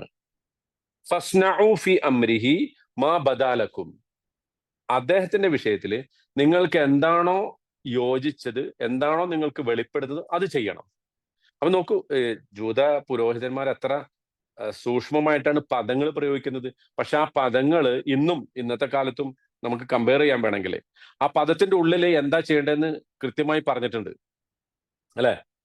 നിങ്ങൾ ഈ മൂന്ന് ചോദ്യം ചോദിക്കുക, ആ മൂന്ന് ചോദ്യത്തിന് കൃത്യമായ ഉത്തരം കിട്ടുകയാണെങ്കിൽ നിങ്ങൾ മനസ്സിലാക്കിക്കോ, അദ്ദേഹം പ്രവാചകനാണ്. ഇനി അതല്ല, ഈ ചോദ്യത്തിന്റെ ഉത്തരം കൃത്യമായിട്ട് അദ്ദേഹം പറഞ്ഞു തന്നില്ലെങ്കിൽ അദ്ദേഹത്തെ കൊല്ലണമെന്നോ അടിക്കണമെന്നോ ചവിട്ടണമെന്നോ ഒന്നും പറയുന്നില്ല. മറിച്ച് എന്താ പറയേണ്ടത്? ഫസ്നഉ ഫി അംരിഹി മാ ബദാലക്കും, നിങ്ങൾക്ക് എന്താണോ നിങ്ങളുടെ മനസ്സിൽ അദ്ദേഹത്തെ ചെയ്യാൻ തോന്നുന്നത് അത് ചെയ്തോ. അതിന്റെ മീനിങ് എന്താ? കൊന്നു കളഞ്ഞോ അല്ലെങ്കിൽ ഇല്ലാതാക്കി കളഞ്ഞോ എന്നുള്ള അർത്ഥത്തിലാണ്. അപ്പോ ആ ഒരു ജൂത സ്ട്രാറ്റജി അവിടെ നമുക്ക് ബോധ്യപ്പെടും. ഓക്കെ, ഫഅഖ്ബല നളറു വ ഉഖ്ബ, അങ്ങനെ തിരിച്ച് ഈ ജൂതന്മാരോട് ഇത് സംസാരിച്ചതിന് ശേഷം ജൂതന്മാർ ഈ മൂന്ന് ചോദ്യങ്ങൾ, ജൂത പുരോഹിതന്മാർ ഈ മൂന്ന് ചോദ്യങ്ങൾ പറഞ്ഞതിന് ശേഷം അവർ തിരിച്ചു വന്നു. ഹത്താ ഖദിമ അല ഖുറൈശ്, എന്നിട്ട് അവർ ഖുറൈശികളുടെ അടുത്തെത്തി. ഫഖാല, എന്നിട്ട് അവർ പറഞ്ഞു, യാ മഅശറ ഖുറൈശ്, അല്ലയോ ഖുറൈശികളുടെ സമൂഹമേ, ഖദ് ജിഅനാകും ബിഫസ്ലി മാ ബൈനകും വ ബൈന മുഹമ്മദ്, ഞങ്ങളിപ്പോ ഇതാ വന്നിരിക്കുന്നത് നമ്മുടെയും നിങ്ങളുടെയും മുഹമ്മദിന്റെയും ഇടയിൽ തീർപ്പ് കൽപ്പിക്കാൻ പറ്റുന്ന ഒരു കാര്യമായിട്ടാണ് ഞങ്ങൾ വന്നിട്ടുള്ളത്. അതായത് ഇപ്പൊ ഈ ഒരൊറ്റ ചോദ്യം കൊണ്ട്, അല്ലെങ്കിൽ ഈ മൂന്ന് ചോദ്യങ്ങൾ മുഹമ്മദിനോട് നമ്മൾ ചോദിക്കുന്നതിലൂടെ നമുക്ക് എന്ത് ചെയ്യാൻ പറ്റും? നമ്മൾ ഈ വിഷയത്തിൽ ഒരു തീർപ്പുണ്ടാക്കാൻ പറ്റും. അത് അമറന അഹ്ബാർ യഹൂദ് അൻ നസ്അലഹു അൻ ഉമൂർ, ജൂത പുരോഹിതന്മാരെ ഞങ്ങളോട് പറഞ്ഞിട്ടുണ്ട് എന്ത്, ചില കാര്യങ്ങൾ മുഹമ്മദിനോട് ചോദിക്കണം എന്ന് ഈ ജൂത പുരോഹിതന്മാരെ നമ്മളോട് പറഞ്ഞിട്ടുണ്ട്. ഫഅഖ്ബറുഹും ബിഹ, അങ്ങനെ ഈ നളറും ഉഖ്ബയും ഖുറൈശികളോട് ഈ മൂന്ന് കാര്യങ്ങളും പറഞ്ഞു. ചെറുപ്പക്കാരെ കുറിച്ച്, ഭൂമി മുഴുവൻ ചുറ്റി സഞ്ചരിച്ച ആളെ കുറിച്ച്, റൂഹിനെ കുറിച്ച് അവരോട് പറഞ്ഞു. ഫജാഉ റസൂലല്ലാഹ്, അങ്ങനെ ഖുറൈശികൾ മൊത്തം ഈ നളറുബിൻ ഹാരിസും ഉഖ്ബത്തുബിൻ അബി മുഅയ്ത്തും ഉൾപ്പെടെ ബാക്കിയുള്ള മറ്റ് മുശ്രിക്കുകൾ, അതിൽ അബൂജഹലും ഒക്കെ ഉണ്ടായിട്ടുണ്ടാവാം, അവരൊക്കെ കൂടി പ്രവാചകൻ സല്ലല്ലാഹു അലൈഹി വസല്ലമയുടെ അടുക്കൽ വന്നു. ഫഖാലു, എന്നിട്ട് അവർ പറഞ്ഞു, യാ മുഹമ്മദേ, അഖ്ബിർന, ഞങ്ങൾക്ക് പറഞ്ഞു തരൂ. ഫസഅലുഹു അമ്മാ അമറൂഹും ബിഹി, ജൂത പുരോഹിതന്മാർ ചോദിച്ച ആ മൂന്ന് ചോദ്യങ്ങളും അവര് മുഹമ്മദ് സല്ലല്ലാഹു അലൈഹി വസല്ലമയോട് ചോദിച്ചു. ഫഖാല ലഹും റസൂലുള്ളാഹി സല്ലല്ലാഹു അലൈഹി വസല്ലം, അവരോട് റസൂൽ സല്ലല്ലാഹു അലൈഹി വസല്ലം മറുപടി പറഞ്ഞു. എന്ത് പറഞ്ഞു? ഉഖ്ബിറുക്കും ഗദൻ അമ്മാ സഅൽതും അൻഹു, നിങ്ങൾ എന്നോട് ചോദിച്ച ഈ ചോദ്യം ഉണ്ടല്ലോ, അതിനൊക്കെയുള്ള ഉത്തരം ഞാൻ നാളെ പറഞ്ഞു തരാം. എങ്ങനെയാ റസൂൽ പറയുന്ന? നിങ്ങൾ ചോദിച്ച ഈ മൂന്ന് ചോദ്യങ്ങൾ ഉണ്ടല്ലോ, അതിനുള്ള ഉത്തരം ഞാൻ നാളെ പറഞ്ഞു തരാം. വലം യസ്തസ്നി, അദ്ദേഹം അതിനൊരു എക്സെപ്ഷൻ പറഞ്ഞില്ല. എക്സെപ്ഷൻ പറഞ്ഞില്ല എന്ന് പറഞ്ഞാൽ ഇല്ലാ യശാ അല്ലാഹ്, ഇൻഷാ അല്ലാഹ് എന്ന് പറയേണ്ടിയിരുന്നു. അത് പറയാതെ ആ ഒരു കൽപ്പന റസൂലിന് കിട്ടുന്നതിന് മുമ്പാണ് ഈ സംഭവം. അത് സൂറത്തുൽ കഹ്ഫിലുണ്ട്. നമ്മളൊരു കാര്യം നാളെ ചെയ്യണം എന്ന് പറയുമ്പോൾ ഇൻഷാ അള്ളാ പറയണം, അല്ലെങ്കിൽ ഇല്ലാ അൻ യശാ അള്ളാ അങ്ങനെയും പറയാം. ഇല്ലാ അൻ യശാ അള്ളാ, അറാക്ക ഗദൻ ഇല്ലാ അൻ യശാ അള്ളാ, അറാക്ക ഗദൻ ഇൻഷാ അള്ളാ, അങ്ങനെയൊക്കെ പറയണം. അത് പറയാതെയാണ് റസൂൽ സല്ലല്ലാഹു അലൈഹി വസല്ലം. അതും നമുക്കുള്ളൊരു പാഠമാണ്. ചിലപ്പോൾ ഒരു പക്ഷെ റസൂലിന് അത് അറിയാമായിരുന്നിരിക്കാം, പക്ഷെ ആ സമയത്ത് അത് പറയാൻ വിട്ടുപോയതായിരിക്കാം. പക്ഷെ അത് പറയാതെ വിട്ടതിലും പിന്നീട് സംഭവിച്ചു, അത് നമ്മളിപ്പോ പറയാൻ പോണം, അതിലൊക്കെ നമുക്കൊരു പാഠം ഉണ്ടാകാം. അപ്പോൾ റസൂൽ പറഞ്ഞു, ഞാൻ നിങ്ങൾക്ക് എന്ത് ചെയ്യാം, നാളെ ഈ 3 കാര്യങ്ങളെ കുറിച്ചും നാളെ പറഞ്ഞു തരാം. ഐ ലം യഖുൽ ഇൻഷാ അള്ളാഹ്, അതാണ് ഇൻഷാ അള്ളാഹ് എന്ന് റസൂൽ പറഞ്ഞില്ല. ഫൻസറഫു അൻഹു, അങ്ങനെ ഈ ഖുറൈശികൾ പിരിഞ്ഞുപോയി. മക്കസ റസൂലുള്ളാഹി സ്വല്ലല്ലാഹു അലൈഹി വസല്ലം, പക്ഷേ സംഭവിച്ചത് എന്താ, റസൂൽ സല്ലല്ലാഹു അലൈഹി വസല്ലം കാത്തിരുന്നു. 15 ലൈലത്തൻ, 15 രാത്രികൾ കാത്തിരുന്നു. 15 രാത്രികൾ കാത്തിരുന്നു. ലാ യുഹ്ദിസുല്ലാഹു ഇലൈഹി ഫി ദാലിക വഹ്യൻ വലാ യഅതീഹി ജിബ്രീൽ അലൈഹിസ്സലാം. ഈ 15 ദിവസത്തില് അള്ളാഹു റസൂലിനോട് വഹിയിലൂടെ സംസാരിക്കുകയോ അല്ലെങ്കിൽ ജിബ്രീൽ അലൈഹിസ്സലാം അദ്ദേഹത്തിന്റെ അടുക്കൽ വരികയോ ചെയ്തില്ല. ഹത്താ അർജഫ അഹ്ലു മക്ക, അപ്പോഴേക്കും മക്കാരൊക്കെ സോഷ്യൽ മീഡിയയിൽ പോസ്റ്റ് ഇടാൻ തുടങ്ങി, ട്വീറ്റ് ചെയ്യാൻ തുടങ്ങി എന്നർത്ഥം. അർജഫ എന്ന് പറഞ്ഞാൽ അതാണ്, ട്വീറ്റ് എന്ന് പറഞ്ഞാൽ അതാണല്ലോ, ഇങ്ങനെ അല്ലെ, ആ പക്ഷിയുടെ ചിർപ്പിങ്ങിനാണല്ലോ ട്വീറ്റ് എന്ന് പറയാ, അല്ലെ, ട്വിറ്റർ എന്ന് പറഞ്ഞാൽ തന്നെ അതല്ലേ. ഇന്നിപ്പോ അതിന്റെ പേര് മാറ്റി എക്സ്. അർജഫ അഹ്ലു മക്ക എന്ന് പറഞ്ഞാൽ മക്കാര് മൊത്തം അതിനെക്കുറിച്ച് ഇങ്ങനെ കലബില കൂട്ടാൻ തുടങ്ങി. എന്താ പറഞ്ഞത്, വഖാലു, അവർ പറഞ്ഞു, വഅദനാ മുഹമ്മദുൻ ഗദൻ, മുഹമ്മദ് നമ്മളോട് പറഞ്ഞത് നാളെ പറഞ്ഞുതരാമെന്നാണ്. പക്ഷെ വല്യൗമ 15, വല്യൗമ 15, ഇന്നിപ്പോ 15 ദിവസമായി. നാളെ പറഞ്ഞുതരാന്ന് പറഞ്ഞ മുഹമ്മദ് ഈ 15 ദിവസമായിട്ടും നമ്മളോട് പറഞ്ഞിട്ടില്ല. ഖദ് അസ്ബഹ്നാ ഫീഹ ലാ യുഖ്ബിറുനാ ബിശൈഇൻ അമ്മാ സഅൽനാഹു അൻഹു, നമ്മൾ ചോദിച്ച ചോദ്യങ്ങളിൽ ഒരു കാര്യവും അദ്ദേഹം മറുപടി പറഞ്ഞിട്ടില്ല. ഹത്ത അഹ്സന റസൂലുള്ളാഹി സ്വല്ലല്ലാഹു അലൈഹി വസല്ലം, ഇത് റസൂൽ സല്ലല്ലാഹു അലൈഹി വസല്ലമയെ വിഷമിപ്പിച്ചു. മക്സുൽ വഹി അൻഹു, ഈ വഹിയിന്റെ ഈ താമസം, കാലതാമസം, അള്ളാഹു ഈ വിഷയത്തിൽ ഒരു മറുപടി പറയും എന്നുള്ളത് വൈകുന്നത് റസൂലിനെ വല്ലാതെ വിഷമിപ്പിച്ചു. മനസ്സിലായോ? വശഖ്ഖ അലൈഹിം മാ യതകല്ലമു ബിഹി അഹ്ലു മക്ക, മക്കാരിങ്ങനെ പറയാണ്, മുഹമ്മദിന് ഒരു ഉത്തരവില്ല, മുഹമ്മദ് ഉത്തരം മുട്ടി എന്നൊക്കെ ഇങ്ങനെ ഈ പറയുന്നത് പ്രവാചകൻ സല്ലല്ലാഹു അലൈഹി വസല്ലമയ്ക്ക് വളരെ വിഷമായി. സുമ്മ ജാഅഹു ജിബ്രീൽ മിനല്ലാഹ്, അതിനെക്കുറിച്ചും ഈ സൂറത്തുൽ കഹ്ഫിൽ തന്നെ പരാമർശമുണ്ട്. ഫലഅല്ലക ബാഖിഉൻ നഫ്സക അലാ ആസാരിഹിം ഇല്ലം യുഅ്മിനു ബിഹാദൽ ഹദീസി അസഫ, അത് വിശദീകരിക്കുന്നിടത്ത് നമ്മളത് പറയാം. കാരണം ഇവർ ഈ പറയുന്നത് കേട്ടിട്ട് അവർ ഇതിലൊന്നും, ഞാൻ ഈ പറയാൻ പോകുന്നതിലൊന്നും വിശ്വസിക്കുന്നില്ലല്ലോ എന്ന ഒരു വിഷമം റസൂൽ സല്ലല്ലാഹു അലൈഹി വസല്ലമയ്ക്ക് തോന്നിയിരുന്നു. അതിനെക്കുറിച്ചും സൂറത്തുൽ കഹ്ഫിൽ പരാമർശമുണ്ട് കേട്ടോ. ഓക്കെ. സുമ്മ ജാഅഹു ജിബ്രീൽ മിനല്ലാഹ്, ജിബ്രീൽ അലൈഹിസ്സലാം പിന്നീട് അള്ളാഹുവിന്റെ അടുക്കൽ നിന്ന് വന്നു. ബിസൂറത്തി അസ്ഹാബുൽ കഹ്ഫ്, അസ്ഹാബുൽ കഹ്ഫിന്റെ ഈ സൂറത്തുമായിട്ട്, ഫീഹ മുആതബതഹു ഇയ്യാഹു അലാ ഹുസ്നിഹി അലൈഹിം, അതിൽ റസൂൽ സല്ലല്ലാഹു അലൈഹി വസല്ലമയെ തന്നെ റിപ്രിമാൻഡ് ചെയ്യുന്ന, അദ്ദേഹത്തെ തന്നെ ഒരർത്ഥത്തിൽ അള്ളാഹു ഒരു എന്താ പറയാ, ഈ താങ്കൾ അവരെ മേൽ ഇങ്ങനെ ദുഃഖിക്കണ എന്തിനാണ് എന്ന് ചോദിക്കുന്ന ഒരു ഭാഗമുണ്ട്. അതിനെ മുആതബത്ത് എന്ന് പറഞ്ഞാൽ ഒരു ആക്ഷേപിക്കുക എന്ന് പറയാൻ പറ്റില്ല, മറിച്ച് ഒരു വിചാരണ നടത്തുന്ന, അള്ളാഹു റസൂലിനോട് ചോദിക്കണേ എന്തിനാണ് അവരുടെ മേൽ ഇങ്ങനെ വിഷമിക്കുന്നത് എന്ന അർത്ഥത്തിൽ ചോദിക്കുന്ന ഭാഗം ഈ സൂറത്തിലുണ്ട്. വഖബറു മാ സഅലൂഹു അൻഹു അൻ അംറിൽ ഫിത്യ വറജുലു തവാഫ് വഖൗലുല്ലാഹ് വയസ്അലൂനക അനിർ റൂഹ് ഖുലിർ റൂഹു മിൻ അംരി റബ്ബി, അതായത് പിന്നെ ഈ സൂറത്തുൽ കഹ്ഫിൽ അല്ലാഹു സുബ്ഹാനഹു വ തആല അവർക്ക് മറുപടി കൊടുക്കുന്നു. ഈ അസ്ഹാബുൽ കഹ്ഫിനെ കുറിച്ചുള്ള വർത്തമാനം, അതുപോലെ റജുലു തവാഫ്, അത് ദുൽഖർനൈനെ കുറിച്ചാണ്. ദുൽഖർനൈൻ എന്ന് വിളിക്കുന്ന റജുലു തവാഫ് എന്ന് പറഞ്ഞാൽ അതാണ്, ഭൂമി മുഴുവൻ ചുറ്റി സഞ്ചരിച്ച, കിഴക്കും പടിഞ്ഞാറൊക്കെ ചുറ്റി സഞ്ചരിച്ച ആ മനുഷ്യനെ കുറിച്ചുള്ള വിവരം.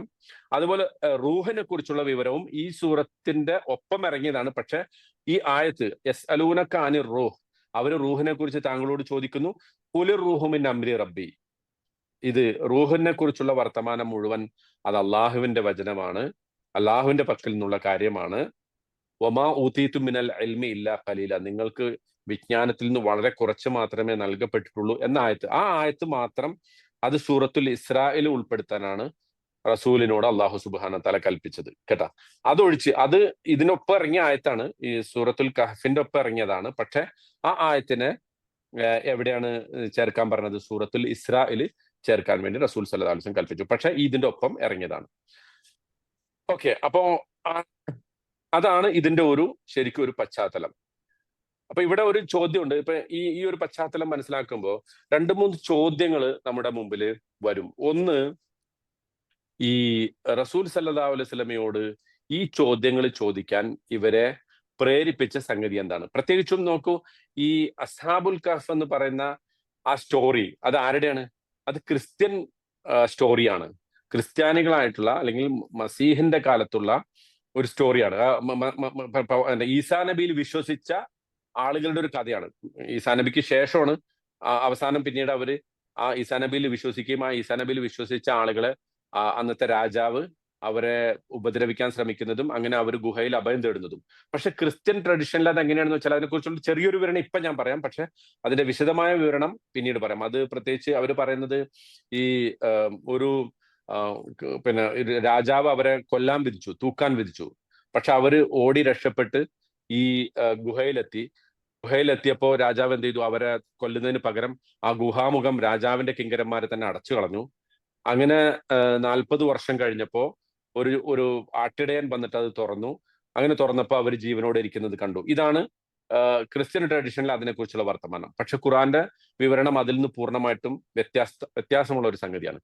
ഇവിടെ നമ്മൾ ഏറ്റവും പ്രധാനമായിട്ട് മനസ്സിലാക്കേണ്ട ഈ ജൂതന്മാരുടെ അല്ലെങ്കിൽ റസൂലിനെ കൊടുക്കാൻ വേണ്ടി അവർ ഖുറൈശികൾക്ക് ഉപദേശിച്ചു കൊടുത്ത ഒരു കുബുദ്ധി ഉണ്ടല്ലോ. അതായത് ഒരു ക്രിസ്ത്യൻ ട്രഡീഷനെ കുറിച്ച് ജൂതന്മാരുടെ പോലും അല്ലാത്തൊരു കഥയെക്കുറിച്ച് റസൂലിനോട് ചോദിക്കണം. അതിനെക്കുറിച്ച് റസൂലിന് എന്തെങ്കിലും ഒരു വിവരം ഉണ്ടാകില്ല എന്ന അടിസ്ഥാനത്തിലാണ് അവർ ചോദിക്കുന്നത്.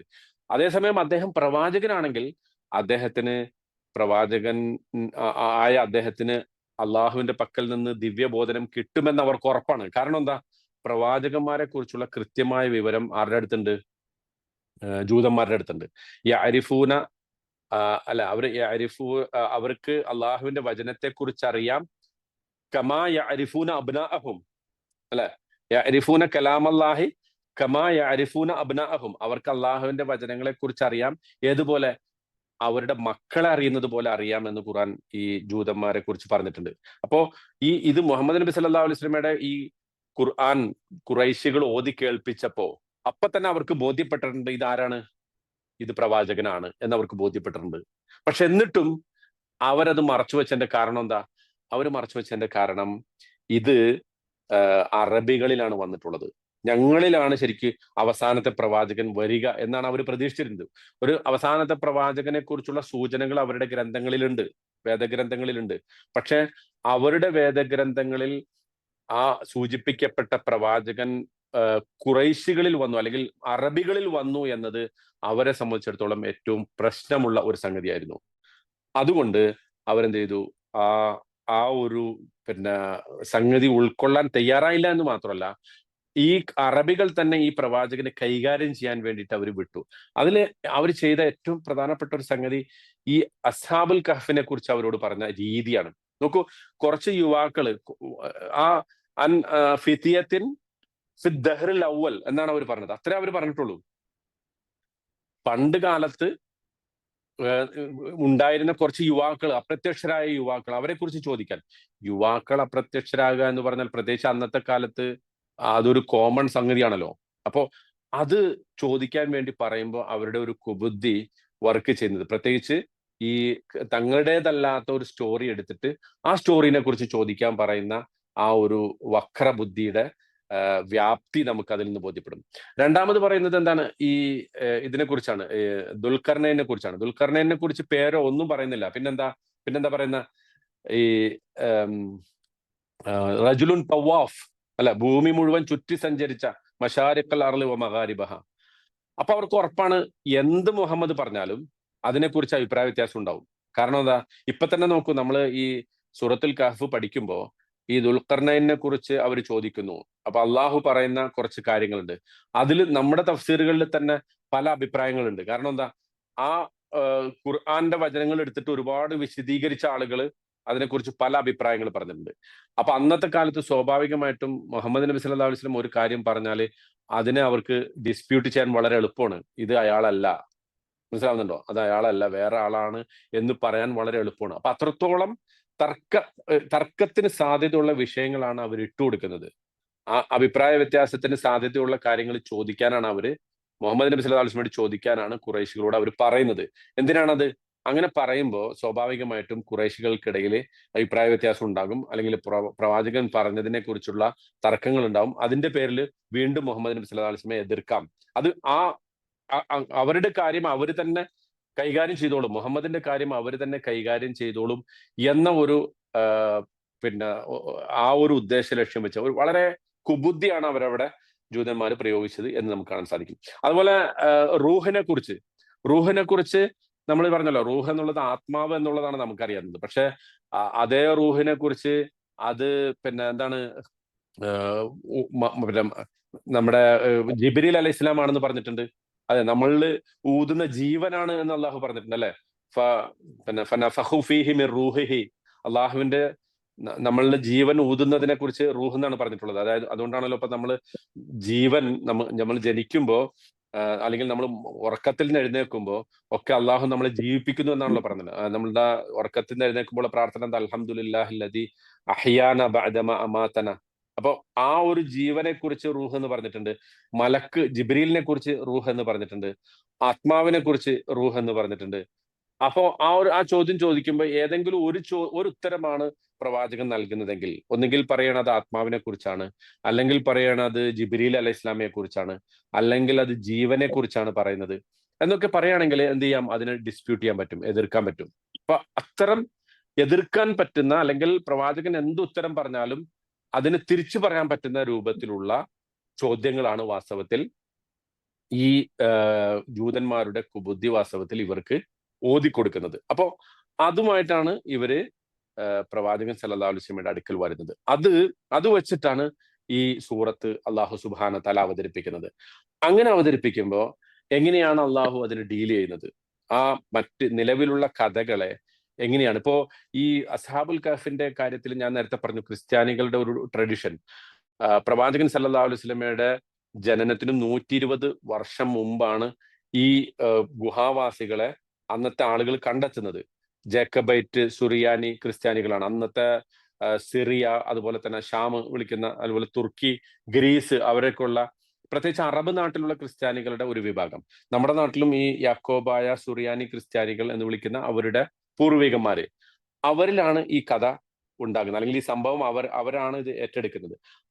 അവർക്കാണ് ഇതിനെക്കുറിച്ച് അറിവ് ലഭിക്കുന്നത്. അവരിൽ നിന്ന് പിന്നെ ഗ്രീസിലുള്ള പിന്നെ ക്രിസ്ത്യാനികൾ അത് ഏറ്റെടുത്തു. അവരാണ് ഇതിനെക്കുറിച്ച് പാട്ടുകൾ രചിക്കുന്നത്. എന്നിട്ട് ആ പാട്ടുകൾ അന്നത്തെ കാലത്ത് പ്രവാചകൻ സല്ലല്ലാഹു അലൈഹി വസല്ലം ജനിക്കുന്ന കാലത്ത്, അതായത് പ്രവാചകന്റെ ജനനം ക്രിസ്താബ്ദം 570 എന്ന് പറഞ്ഞാൽ ക്രിസ്തുവിന് ശേഷം യേശു എന്ന് അവർ വിളിക്കുന്ന, യേശു ക്രിസ്തു അവർ വിളിക്കുന്ന ഈസാ നബി, നമ്മളുടെ കണക്കൂട്ടിൽ, നമ്മളുടെ പറച്ചിലിൽ ഈസാ നബിയുടെ ജനനശേഷം 600 ഏകദേശം 600 അല്ലെങ്കിൽ ഒരു 571 പ്രവാചകൻ സല്ലല്ലാഹു അലൈഹി വസല്ലമയുടെ ജനനം അവരുടെ കണക്കൂട്ടലനുസരിച്ച്. അപ്പോ ആ ഒരു ഘട്ടത്തിൽ ഈ സംഭവം അവിടെ പിന്നെ ക്രിസ്തീയ പുരോഹിതന്മാർ വിശദീകരിച്ചു. പ്രത്യേകിച്ച് ബബായ് എന്ന് വിളിക്കുന്ന ഒരു ക്രിസ്തീയ പുരോഹിതൻ, അയാൾ ഇതിനെ കുറിച്ചിട്ടുള്ള ഇതിനെ അറബിയിലേക്ക്, അന്നത്തെ അറബി ഭാഷയിലേക്ക് ഈ പാട്ടുകളൊക്കെ പരിഭാഷപ്പെടുത്തുകയും അവിടെ വളരെ വ്യാപകമായി ക്രിസ്ത്യാനികൾ അതൊക്കെ പാടുകയും ഒക്കെ ചെയ്ത ചരിത്രങ്ങൾ നമുക്ക് വായിക്കാൻ പറ്റും. അപ്പോ ഈ സംഭവങ്ങൾ അവരുടെ വേർഷനിൽ നിന്ന്, ക്രിസ്ത്യൻ വേർഷനിൽ നിന്ന് പരിപൂർണമായിട്ടും എതിരായിട്ടുള്ള ഒരു അഭിപ്രായമാണ് പിന്നെ പ്രവാചകനോട് അള്ളാഹു സുബ്ഹാനഹു തആല പറഞ്ഞു കൊടുക്കുന്നത്. അവർ മുസ്ലിങ്ങളായിരുന്നു. ഇന്നഹും ഫിത്യത്തുൻ ആമനു ബി റബ്ബിഹിം, തങ്ങളുടെ റബ്ബിൽ വിശ്വസിച്ച മുഅ്മിനുകളായിട്ടുള്ള പിന്നെ ജൂത ക്രിസ്ത്യാനികളോ, അല്ലെങ്കിൽ അവരുടെ വേർഷൻ അനുസരിച്ച് ശരിക്ക് യേശു ദൈവത്തിന്റെ പുത്രനാണ് എന്ന് വാദിക്കുന്ന ആളുകളാണ്, അല്ലെങ്കിൽ എന്ന് വിശ്വസിച്ചതിന്റെ പേരിലാണ് അവരെ അന്നത്തെ രാജാവ് കൊന്നതെന്നാണ് ഇവരുടെ വാദം. പക്ഷെ അള്ളാഹു പറയുന്ന അങ്ങനെയല്ല, മറിച്ച് ഇവർ ഏകനായ നാഥനിൽ, അല്ലെ, ഇന്നഹും ഫിത്യത്തുൻ ആമനു ബി റബ്ബിഹിം, തങ്ങളുടെ റബ്ബിൽ വിശ്വസിച്ച ഒരു കൂട്ടം യുവാക്കളായിരുന്നു അവർ. അപ്പോ യഥാർത്ഥത്തിൽ മുസ്ലിങ്ങളായിട്ടുള്ള ചെറുപ്പക്കാരാണ് അവർ. അവരുടെ കഥയാണ് ഖുർആൻ. അപ്പൊ ഇതാണ് ഖുർആന്റെ ഒരു സ്റ്റൈല്. അതായത് എങ്ങനെയാണ് ഖുർആൻ ഇത്തരം കഥകളെ യഥാർത്ഥത്തിൽ തിരുത്തുന്നത് എന്നത് നമുക്ക് പാഠമാണ്. ഇപ്പൊ ഞാൻ അതിനെക്കുറിച്ച് മുമ്പും നമ്മുടെ ആമുഖത്തിൽ സൂചിപ്പിച്ചു.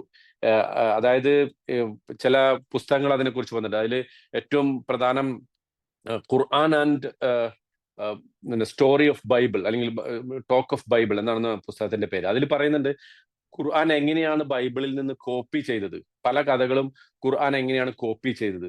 പക്ഷെ ആ കോപ്പി ചെയ്യുന്നിടത്ത് ഖുർആൻ പരാജയപ്പെട്ടു എന്ന അർത്ഥത്തിൽ പുസ്തകങ്ങളുണ്ട്. പക്ഷെ ആ പുസ്തകത്തെ കുറിച്ച് നമ്മൾ മനസ്സിലാക്കേണ്ടത്, അല്ലെങ്കിൽ അതിൽ പറയുന്ന കഥകളെ കുറിച്ച് നമ്മൾ മനസ്സിലാക്കേണ്ടത് വെച്ചാൽ അത് ഖുർആൻ അള്ളാഹു തന്നെ അതിനെക്കുറിച്ച് പറഞ്ഞിട്ടുള്ള മുഹൈമിനൻ അലൈഹി എന്നാണ്. ഇത്തരം പഴയ വേദഗ്രന്ഥങ്ങളെ അതിനെ സത്യപ്പെടുത്തുന്ന, അല്ലെങ്കിൽ അതിൽ പറഞ്ഞിരിക്കുന്ന കഥകളെ കറക്റ്റ് ചെയ്യുന്ന ഒരു സംഗതിയാണ് ഖുർആൻ. യഥാർത്ഥത്തിൽ പുതിയൊരു വേർഷൻ അവരുടെ കഥകൾക്ക്, അവരുടെ വേദഗ്രന്ഥങ്ങളിൽ പറഞ്ഞിട്ടുള്ള കഥകൾക്ക് ഒരു പുതിയ വേർഷൻ, അതിന്റെ കറക്റ്റ് ആയിട്ടുള്ള വേർഷൻ, പ്രത്യേകിച്ച് ഒരു സത്യവിശ്വാസിയുടെ പെർസ്പെക്റ്റീവിൽ നിന്നിട്ടുള്ള ഒരു വേർഷനാണ് ഖുർആൻ പറയുന്നത് എന്നതാണ് അള്ളാഹു സുബ്ഹാനഹു വ തആല ഈ കഥകളൊക്കെ വിശദീകരിക്കുമ്പോൾ നമുക്ക് പറഞ്ഞിരുന്നത്. അപ്പോ ഇത് പിന്നെ സൂറത്തുൽ കഹഫിന്റെ ഒരു അവതരണ പശ്ചാത്തലം എന്ന് പറയുന്നത് ഇതാണ്. ഇതിനെ നമുക്ക് വേണമെങ്കിൽ ഈ പിന്നെ ഇന്നത്തെ ഒരു കാലഘട്ടവും ഒക്കെ ആയിട്ട് നമുക്ക് ധാരാളം ഇതിനെ താരതമ്യപ്പെടുത്താൻ പറ്റും. ഓരോ വാചകങ്ങളും ഓരോ വചനങ്ങളും നമ്മൾ വായിക്കുമ്പോൾ, അതിലൂടെ കടന്നു പോകുമ്പോൾ ഈ പിന്നെ നേരത്തെ നമ്മൾ പറഞ്ഞ പോലെ ഓരോ കഥകളുടെയും ഉള്ളിലൂടെ കടന്നു പോകുമ്പോൾ നമുക്ക് എല്ലാ കാലത്തേക്കും പറ്റുന്ന പാഠങ്ങൾ, എല്ലാ കാലത്തേക്കും പറ്റുന്ന ജംസ്, അല്ലെ, വളരെ രത്നങ്ങൾ, പവിഴങ്ങൾ, മുത്തുകൾ ഒക്കെ നമുക്ക് ഈ കഥകളിൽ നിന്ന് ലഭിക്കും. ഇത്തരം കഥകളുടെ യഥാർത്ഥത്തിൽ എന്താണ് ഈ കഥകൾ ഖുർആൻ പറയുന്നതിന്റെ പ്രധാനപ്പെട്ട ലക്ഷ്യം എന്താണ്? ഇപ്പൊ നമ്മൾ നോക്കൂ, ഈ യുവാക്കളുടെ എണ്ണത്തെക്കുറിച്ച് നമ്മൾ തർക്കിക്കുന്ന ഒരു സംഗതിയാണ്, അല്ലെ? എത്ര പേരുണ്ടായിരുന്നു അവര്? സാധാരണഗതിയിൽ ആളുകൾക്ക് ഒരു കഥ കേൾക്കുമ്പോൾ ആ കഥയില് ആളുകളുടെ എണ്ണം സയഖൂലൂന, അല്ലെ, അവരെ കുറിച്ച് പറയുന്ന സലാസത്തുൻ റാബിയുഹും കൽബുഹും, 3 പേരായിരുന്നു, 4മത്തത് നായയായിരുന്നു.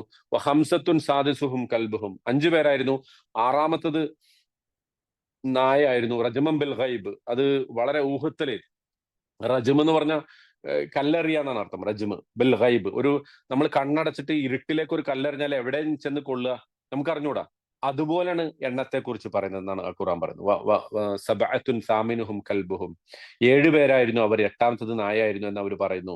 എന്നിട്ട് അള്ളാഹ് പറയുന്ന ഒരു വാചകമുണ്ട്, ഖുൽ റബ്ബി അഅലമു ബിഇദ്ദതിഹിം, എന്റെ റബ്ബ് അവരുടെ എണ്ണത്തെ കുറിച്ച് സൂക്ഷ്മമായി അറിയാം. ഫലാ തുമാരി ഫീഹിം ഇല്ലാ മിറ അല്ലാഹ്, നിങ്ങൾ അവരെ കുറിച്ച് വല്ലാതെ ഇങ്ങനെ ഒരു ഉപരിപ്ലവമായ തർക്കം മാത്രമാണ് നിങ്ങൾ നടത്തുന്നത്, ഇതിനെക്കുറിച്ചുള്ള കൃത്യമായ വചനം. അപ്പൊ ഖുർആൻ സ്ഥാപിക്കുന്നത് വെച്ചാൽ ഈ കഥയിലെ പ്രധാനം അവരുടെ എണ്ണമല്ല, അവരുടെ പേരല്ല. പേര് പറയുന്നില്ല, എവിടെയും പറയുന്നില്ല. അസ്ഹാബുൽ കഹഫിന്റെ പേര് എവിടെയും ഖുർആൻ പറയുന്നില്ല. അവരുടെ എണ്ണം പറയുന്നില്ല, അവരുടെ ദേശം പറയുന്നില്ല, ഏത് രാജാവിനെയാണ് അവർ എതിർത്തത് എന്ന് പറയുന്നില്ല, ആ രാജാവിന്റെ രാജ്യത്തെക്കുറിച്ച് പറയുന്നില്ല. ഇങ്ങനെയൊക്കെ ഒരു കഥ പറയാമോ എന്ന് ചോദിച്ചാൽ അതാണ് ഖുർആന്റെ പ്രത്യേകത. അതിൽ നിന്ന് നമുക്കെന്ത് കിട്ടണം, ആ കഥയിൽ നിന്ന് നമുക്കെന്ത് കിട്ടണം, അതാണ് ഖുർആന്റെ ഏറ്റവും പ്രധാനപ്പെട്ട ഉദ്ദേശം. അതുകൊണ്ടാണ് നമ്മൾ എങ്ങനെ തരാൻ പറ്റൂല എന്ന് പറഞ്ഞേ. ഇങ്ങോട്ടാണോ ചോദ്യം? അല്ല, ഓക്കെ, എന്റെ അടുത്തല്ലല്ലോ. ഓക്കെ, അതായത് ഈ ആ എണ്ണമോ ആ പേരോ ആ രാജ്യമോ അല്ലെങ്കിൽ അവര് പിന്നെ പല രൂപത്തിലുള്ള അവരുടെ മറ്റ് സ്വഭാവങ്ങളോ ഇതൊന്നുമല്ല ഖുർആൻ പറയുന്നത്. മറിച്ച് ആ സംഭവത്തിൽ നിന്ന് നിങ്ങൾ എന്ത് പാഠം ഉൾക്കൊള്ളണം, എല്ലാ കാലത്തും ഖുർആൻ പാരായണം ചെയ്യുന്നവർ എന്ത് പാഠം ഉൾക്കൊള്ളണം, അതാണ് ഖുർആന്റെ ഏറ്റവും സുപ്രധാനമായിട്ടുള്ള ലക്ഷ്യം. അതിനനുസരിച്ചിട്ടാണ് ഖുർആന്റെ സ്റ്റോറി ടെല്ലിംഗ്. നമ്മൾ സൂറത്ത് യൂസുഫ് പഠിച്ചപ്പോൾ പറഞ്ഞു, ഒരിക്കലും യൂസുഫ് അലൈഹി ഇസ്ലാമയുടെ പിന്നെ പ്രദേശത്തെക്കുറിച്ച്, അവിടുത്തെ അദ്ദേഹം താമസിച്ച വർഷത്തെക്കുറിച്ച്, എത്ര വർഷത്തിന് ശേഷമാണ് യാക്കൂബ് നബിയെ കണ്ടതിനെ കുറിച്ച്, ഇതൊന്നും ഖുർആൻ പറയാതെ ഒരുപാട് ഡീറ്റെയിൽസ്, ആ രാജാവിന്റെ മന്ത്രിയെക്കുറിച്ച്, മന്ത്രിയുടെ പത്നിയെക്കുറിച്ച്, അവരുടെ പേരിനെ കുറിച്ച്, ഇതൊന്നും പറയാതെ രാജാവിന്റെ പേരിനെ കുറിച്ച്. അപ്പോ ഖുർആന്റെ കഥ പറച്ചിലിൽ നമുക്ക് ഉൾക്കൊള്ളുന്ന ഏറ്റവും പ്രധാനപ്പെട്ട പാഠം അതാണ്. ആ പാഠത്തിന്റെ പ്രധാനപ്പെട്ട പോയിന്റുകൾ നമുക്ക് മിസ്സാവരുത്. ഏത് കാലത്തും നിങ്ങൾ വായിക്കുമ്പോൾ, ഏത് കാലത്തും നിങ്ങൾ കഥ കേൾക്കുമ്പോൾ ഈ കഥയിൽ നിന്ന് നിങ്ങൾക്ക് എന്താണ് ഉൾക്കൊള്ളേണ്ടത് എന്നത് വളരെ വ്യക്തമായി വിശദമായി അർത്ഥശങ്കക്കിടയില്ലാത്ത വിധം ഖുർആൻ നമുക്ക് പറഞ്ഞു നൽകും. അത് മിസ്സാവരുത്, മറ്റതിൽ കിടന്ന് തർക്കിച്ച് മിസ്സാവരുത്. ഇത് വളരെ സുപ്രധാനമായിട്ടുള്ള ഒരു ഖുർആന്റെ വചനമാണ്. എന്നിട്ട് ഓരോ കഥയുടെയും ഇടക്കിടക്ക് അള്ളാഹു ചില പ്രധാനപ്പെട്ട ഉപദേശങ്ങൾ, ഉത്ബോധനങ്ങൾ നൽകുന്നു.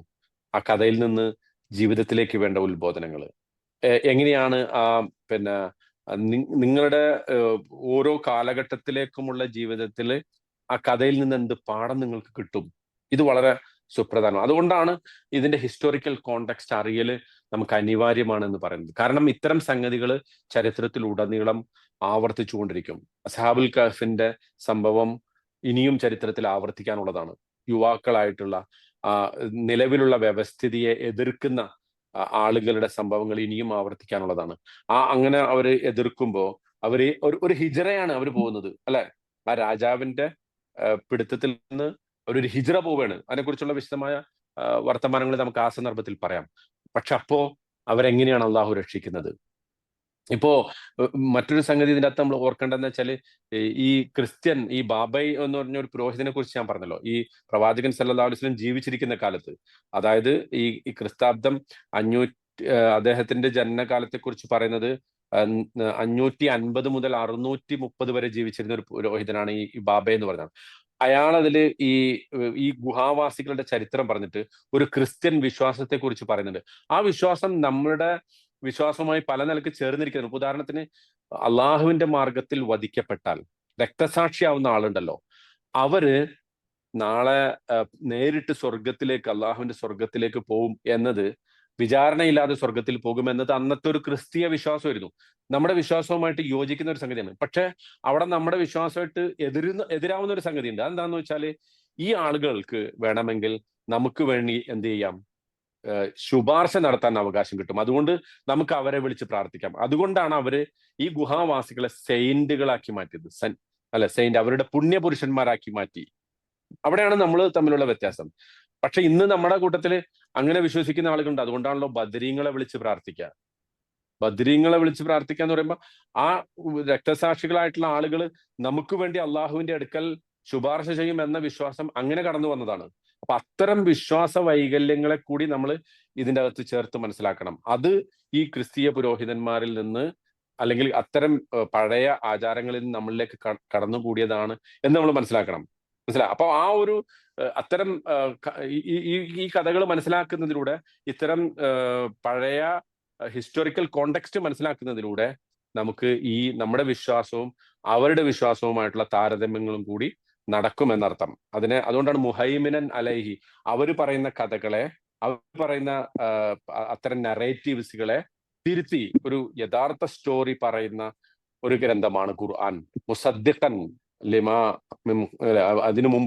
ഇതിനു മുമ്പുള്ള മറ്റ് വേദഗ്രന്ഥങ്ങളെ സത്യപ്പെടുത്തുന്ന, പക്ഷെ മുഹൈമിനൻ അലൈഹി, അതിനെ കറക്റ്റ് ചെയ്യുന്ന, ആ യഥാർത്ഥ സ്റ്റോറികളെ യഥാർത്ഥത്തിൽ സംരക്ഷിച്ചു നിർത്തുന്ന ഗ്രന്ഥമാണ് വിശുദ്ധ ഖുർആൻ എന്ന് പറയുന്നതിന്റെ അടിസ്ഥാനം അതാണ്. ഓക്കെ, അപ്പോ ഇതാണ് ഇന്നത്തെ ഒരു നമ്മുടെ വിശദീകരണം. ഈ സൂറത്തുൽ കഹ്ഫ് അവതരിക്കാനുള്ള ഒരു പശ്ചാത്തലം ഇതാണ്. ഈ പറഞ്ഞതിൽ ഏതെങ്കിലും അർത്ഥത്തിലുള്ള സംശയങ്ങളൊക്കെ ഉണ്ടെങ്കിൽ വേണമെങ്കിൽ ഇപ്പോൾ ഒരു 5 മിനിറ്റ് കൂടി നമുക്കതിന് അനുവദിക്കാം. എന്നിട്ട് അതിനുശേഷം ഇൻഷാ അല്ലാഹ് ഇത് വൈൻഡ് അപ്പ് ചെയ്യാം. Any questions?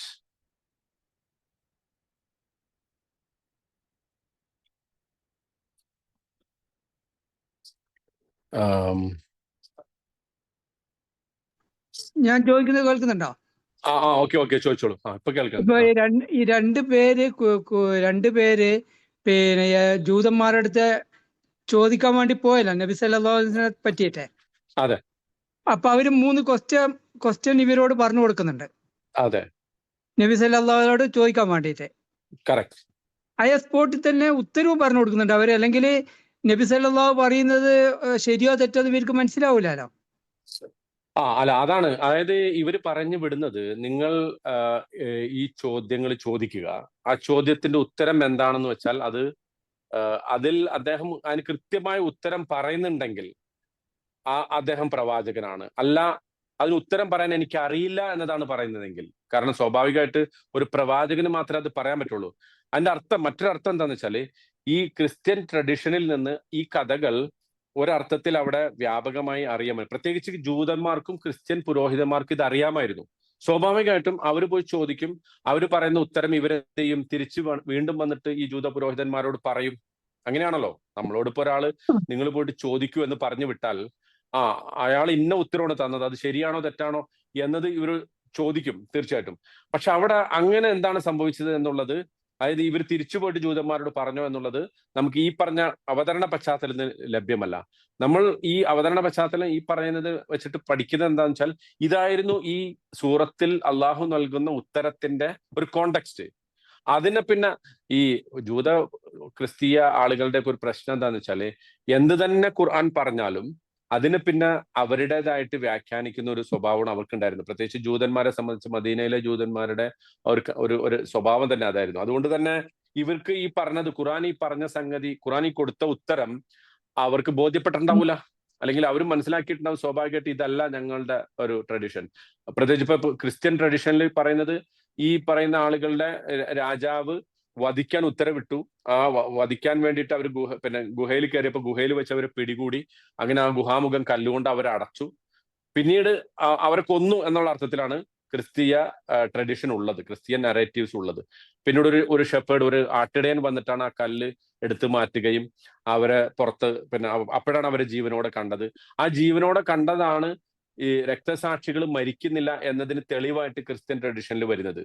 അത് ഖുർആൻ പറയുന്നുണ്ട്, എന്താണ് കദാലിക അസർന അലൈഹിം ലിയഅലമു അന്ന വഅദല്ലാഹി ഹഖ്. അത് നമ്മുടെ വിശ്വാസത്തോട് യോജിക്കുന്നതാണ്. ഖുർആൻ തന്നെ ഈ ഗുഹയില് ഈ ആളുകൾ മരിക്കാതെ ഉറങ്ങുകയായിരുന്നു എന്നതാണ് ഖുർആന്റെ വെർഷൻ. അവരുടെ അർത്ഥത്തിൽ കൊന്നതായിരുന്നു രാജാവ്, പക്ഷെ കൊന്നിടത്തുനിന്ന് എഴുന്നേറ്റ് വന്നു എന്നതാണ് അവർ വിശ്വസിക്കുന്നത്. നമ്മൾ വിശ്വസിക്കുന്നത് എന്താ? കൊന്നിട്ടില്ല രാജാവ്. രാജാവിനെ പേടിച്ച് ഇവർ ഗുഹയിൽ വന്നു.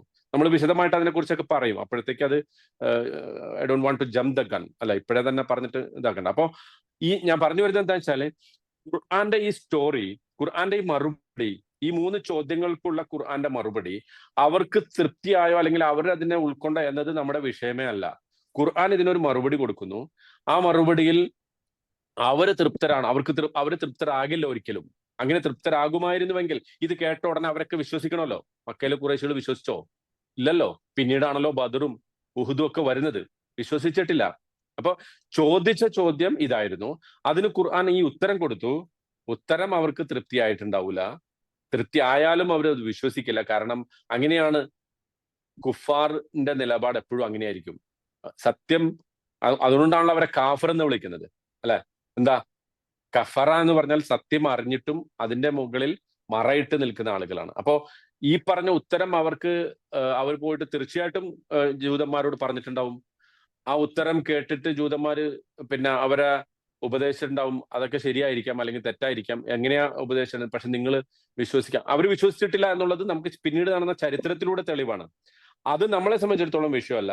നമ്മളെ സംബന്ധിച്ചിടത്തോളം വിഷയം ഇവർ ചോദിച്ച ചോദ്യങ്ങൾക്ക് ആ കഥകളെ, ആ ചരിത്ര സംഭവം വെച്ചിട്ട് ഖുർആൻ എന്ത് ചെയ്യുന്നു? അതിന്റെ യഥാർത്ഥ വിവരണം നമുക്ക് നൽകുന്നു എന്നുള്ളതാണ് പ്രധാനം. ക്ലിയർ ആണോ? ഓക്കെ. Anything else? ഓക്കെ, അപ്പൊ നമുക്കിത് അവസാനിപ്പിക്കാം ഇൻഷാ അല്ലാഹ്. ഇനി മറ്റ് അത്തരം ചോദ്യങ്ങളൊക്കെ ഉണ്ടെങ്കിൽ നമ്മുടെ ഗ്രൂപ്പിൽ ചോദിക്കാൻ ഞാൻ തൽക്കാലം ഗ്രൂപ്പ് അതിനാണ് പിന്നെ ഓപ്പൺ ആക്കി വെച്ചിരിക്കുന്നത്. പക്ഷെ അത് ദുരുപയോഗം ചെയ്യാതിരിക്കാൻ വേണ്ടി എല്ലാവരും ശ്രമിക്കുക. നമ്മൾ പരമാവധി ഇത്തരം ഇതുമായി ബന്ധപ്പെട്ട ചോദ്യങ്ങളോ ചർച്ചകളോ മാത്രം ആ ഗ്രൂപ്പിൽ നടത്തുക. അല്ലാഹു സുബ്ഹാനഹു തആല പരിശുദ്ധ ഖുർആൻ അത് മനസ്സിലാക്കുകയും അത് ജീവിതത്തിൽ പകർത്തുകയും ചെയ്യുന്ന ആളുകളുടെ കൂട്ടത്തിൽ നമ്മൾ ഉൾപ്പെടുത്തി അനുഗ്രഹിക്കുമാറാകട്ടെ. ഖുർആന്റെ വചനങ്ങളുടെ ആശയം, അതിന്റെ അർത്ഥം, വിശാലമായ അർത്ഥത്തിലുള്ള, അഗാധമായ അർത്ഥത്തിലുള്ള ആ ആശയങ്ങൾ ഗ്രഹിക്കാനും അതിനെക്കുറിച്ച് കൂടുതൽ മനസ്സിലാക്കാനുമുള്ള അവസരം നമുക്ക് എല്ലാവർക്കും നൽകിയ അല്ലാഹു അനുഗ്രഹിക്കുമാറാകട്ടെ. അല്ലാഹുമ്മ ജഅൽ ജംഅനാ ഹാദാ ജംഅൻ മർഹൂമ വജ്അൽ തഫറഖനാ മിൻ ബഅദിഹി തഫറഖൻ മഅസൂമ. അല്ലാഹുമ്മ ലാ തജ്അൽ ഫീനാ വലാ മഅനാ ശഖിയ്യൻ വലാ മഹ്റൂമ. അല്ലാഹുമ്മ റബ്ബനാ അജ്അൽ ഖുർആന അൽ-അളീമ റബീഅ ഖുലൂബിനാ വനൂറ സുദൂരിനാ വജിലാഅ ഹമ്മിനാ വദഹാബ അഹ്സാനിനാ വഹുമൂമിനാ. اللهم علمنا منه ما جهلنا وذكرنا منه ما نسينا. اللهم آنس بالقرآن وحشتنا في القبور. اللهم اجعل القرآن شفيعا لنا يوم القيامة. اللهم اجعله لنا دليلنا إلى جناتك جنات النعيم برحمتك يا أرحم الراحمين. سبحان ربك رب العزة عما يصفون وسلام على المرسلين والحمد لله رب العالمين. سبحانك اللهم وبحمدك أشهد أن لا إله إلا الله أستغفر الله. أعوذ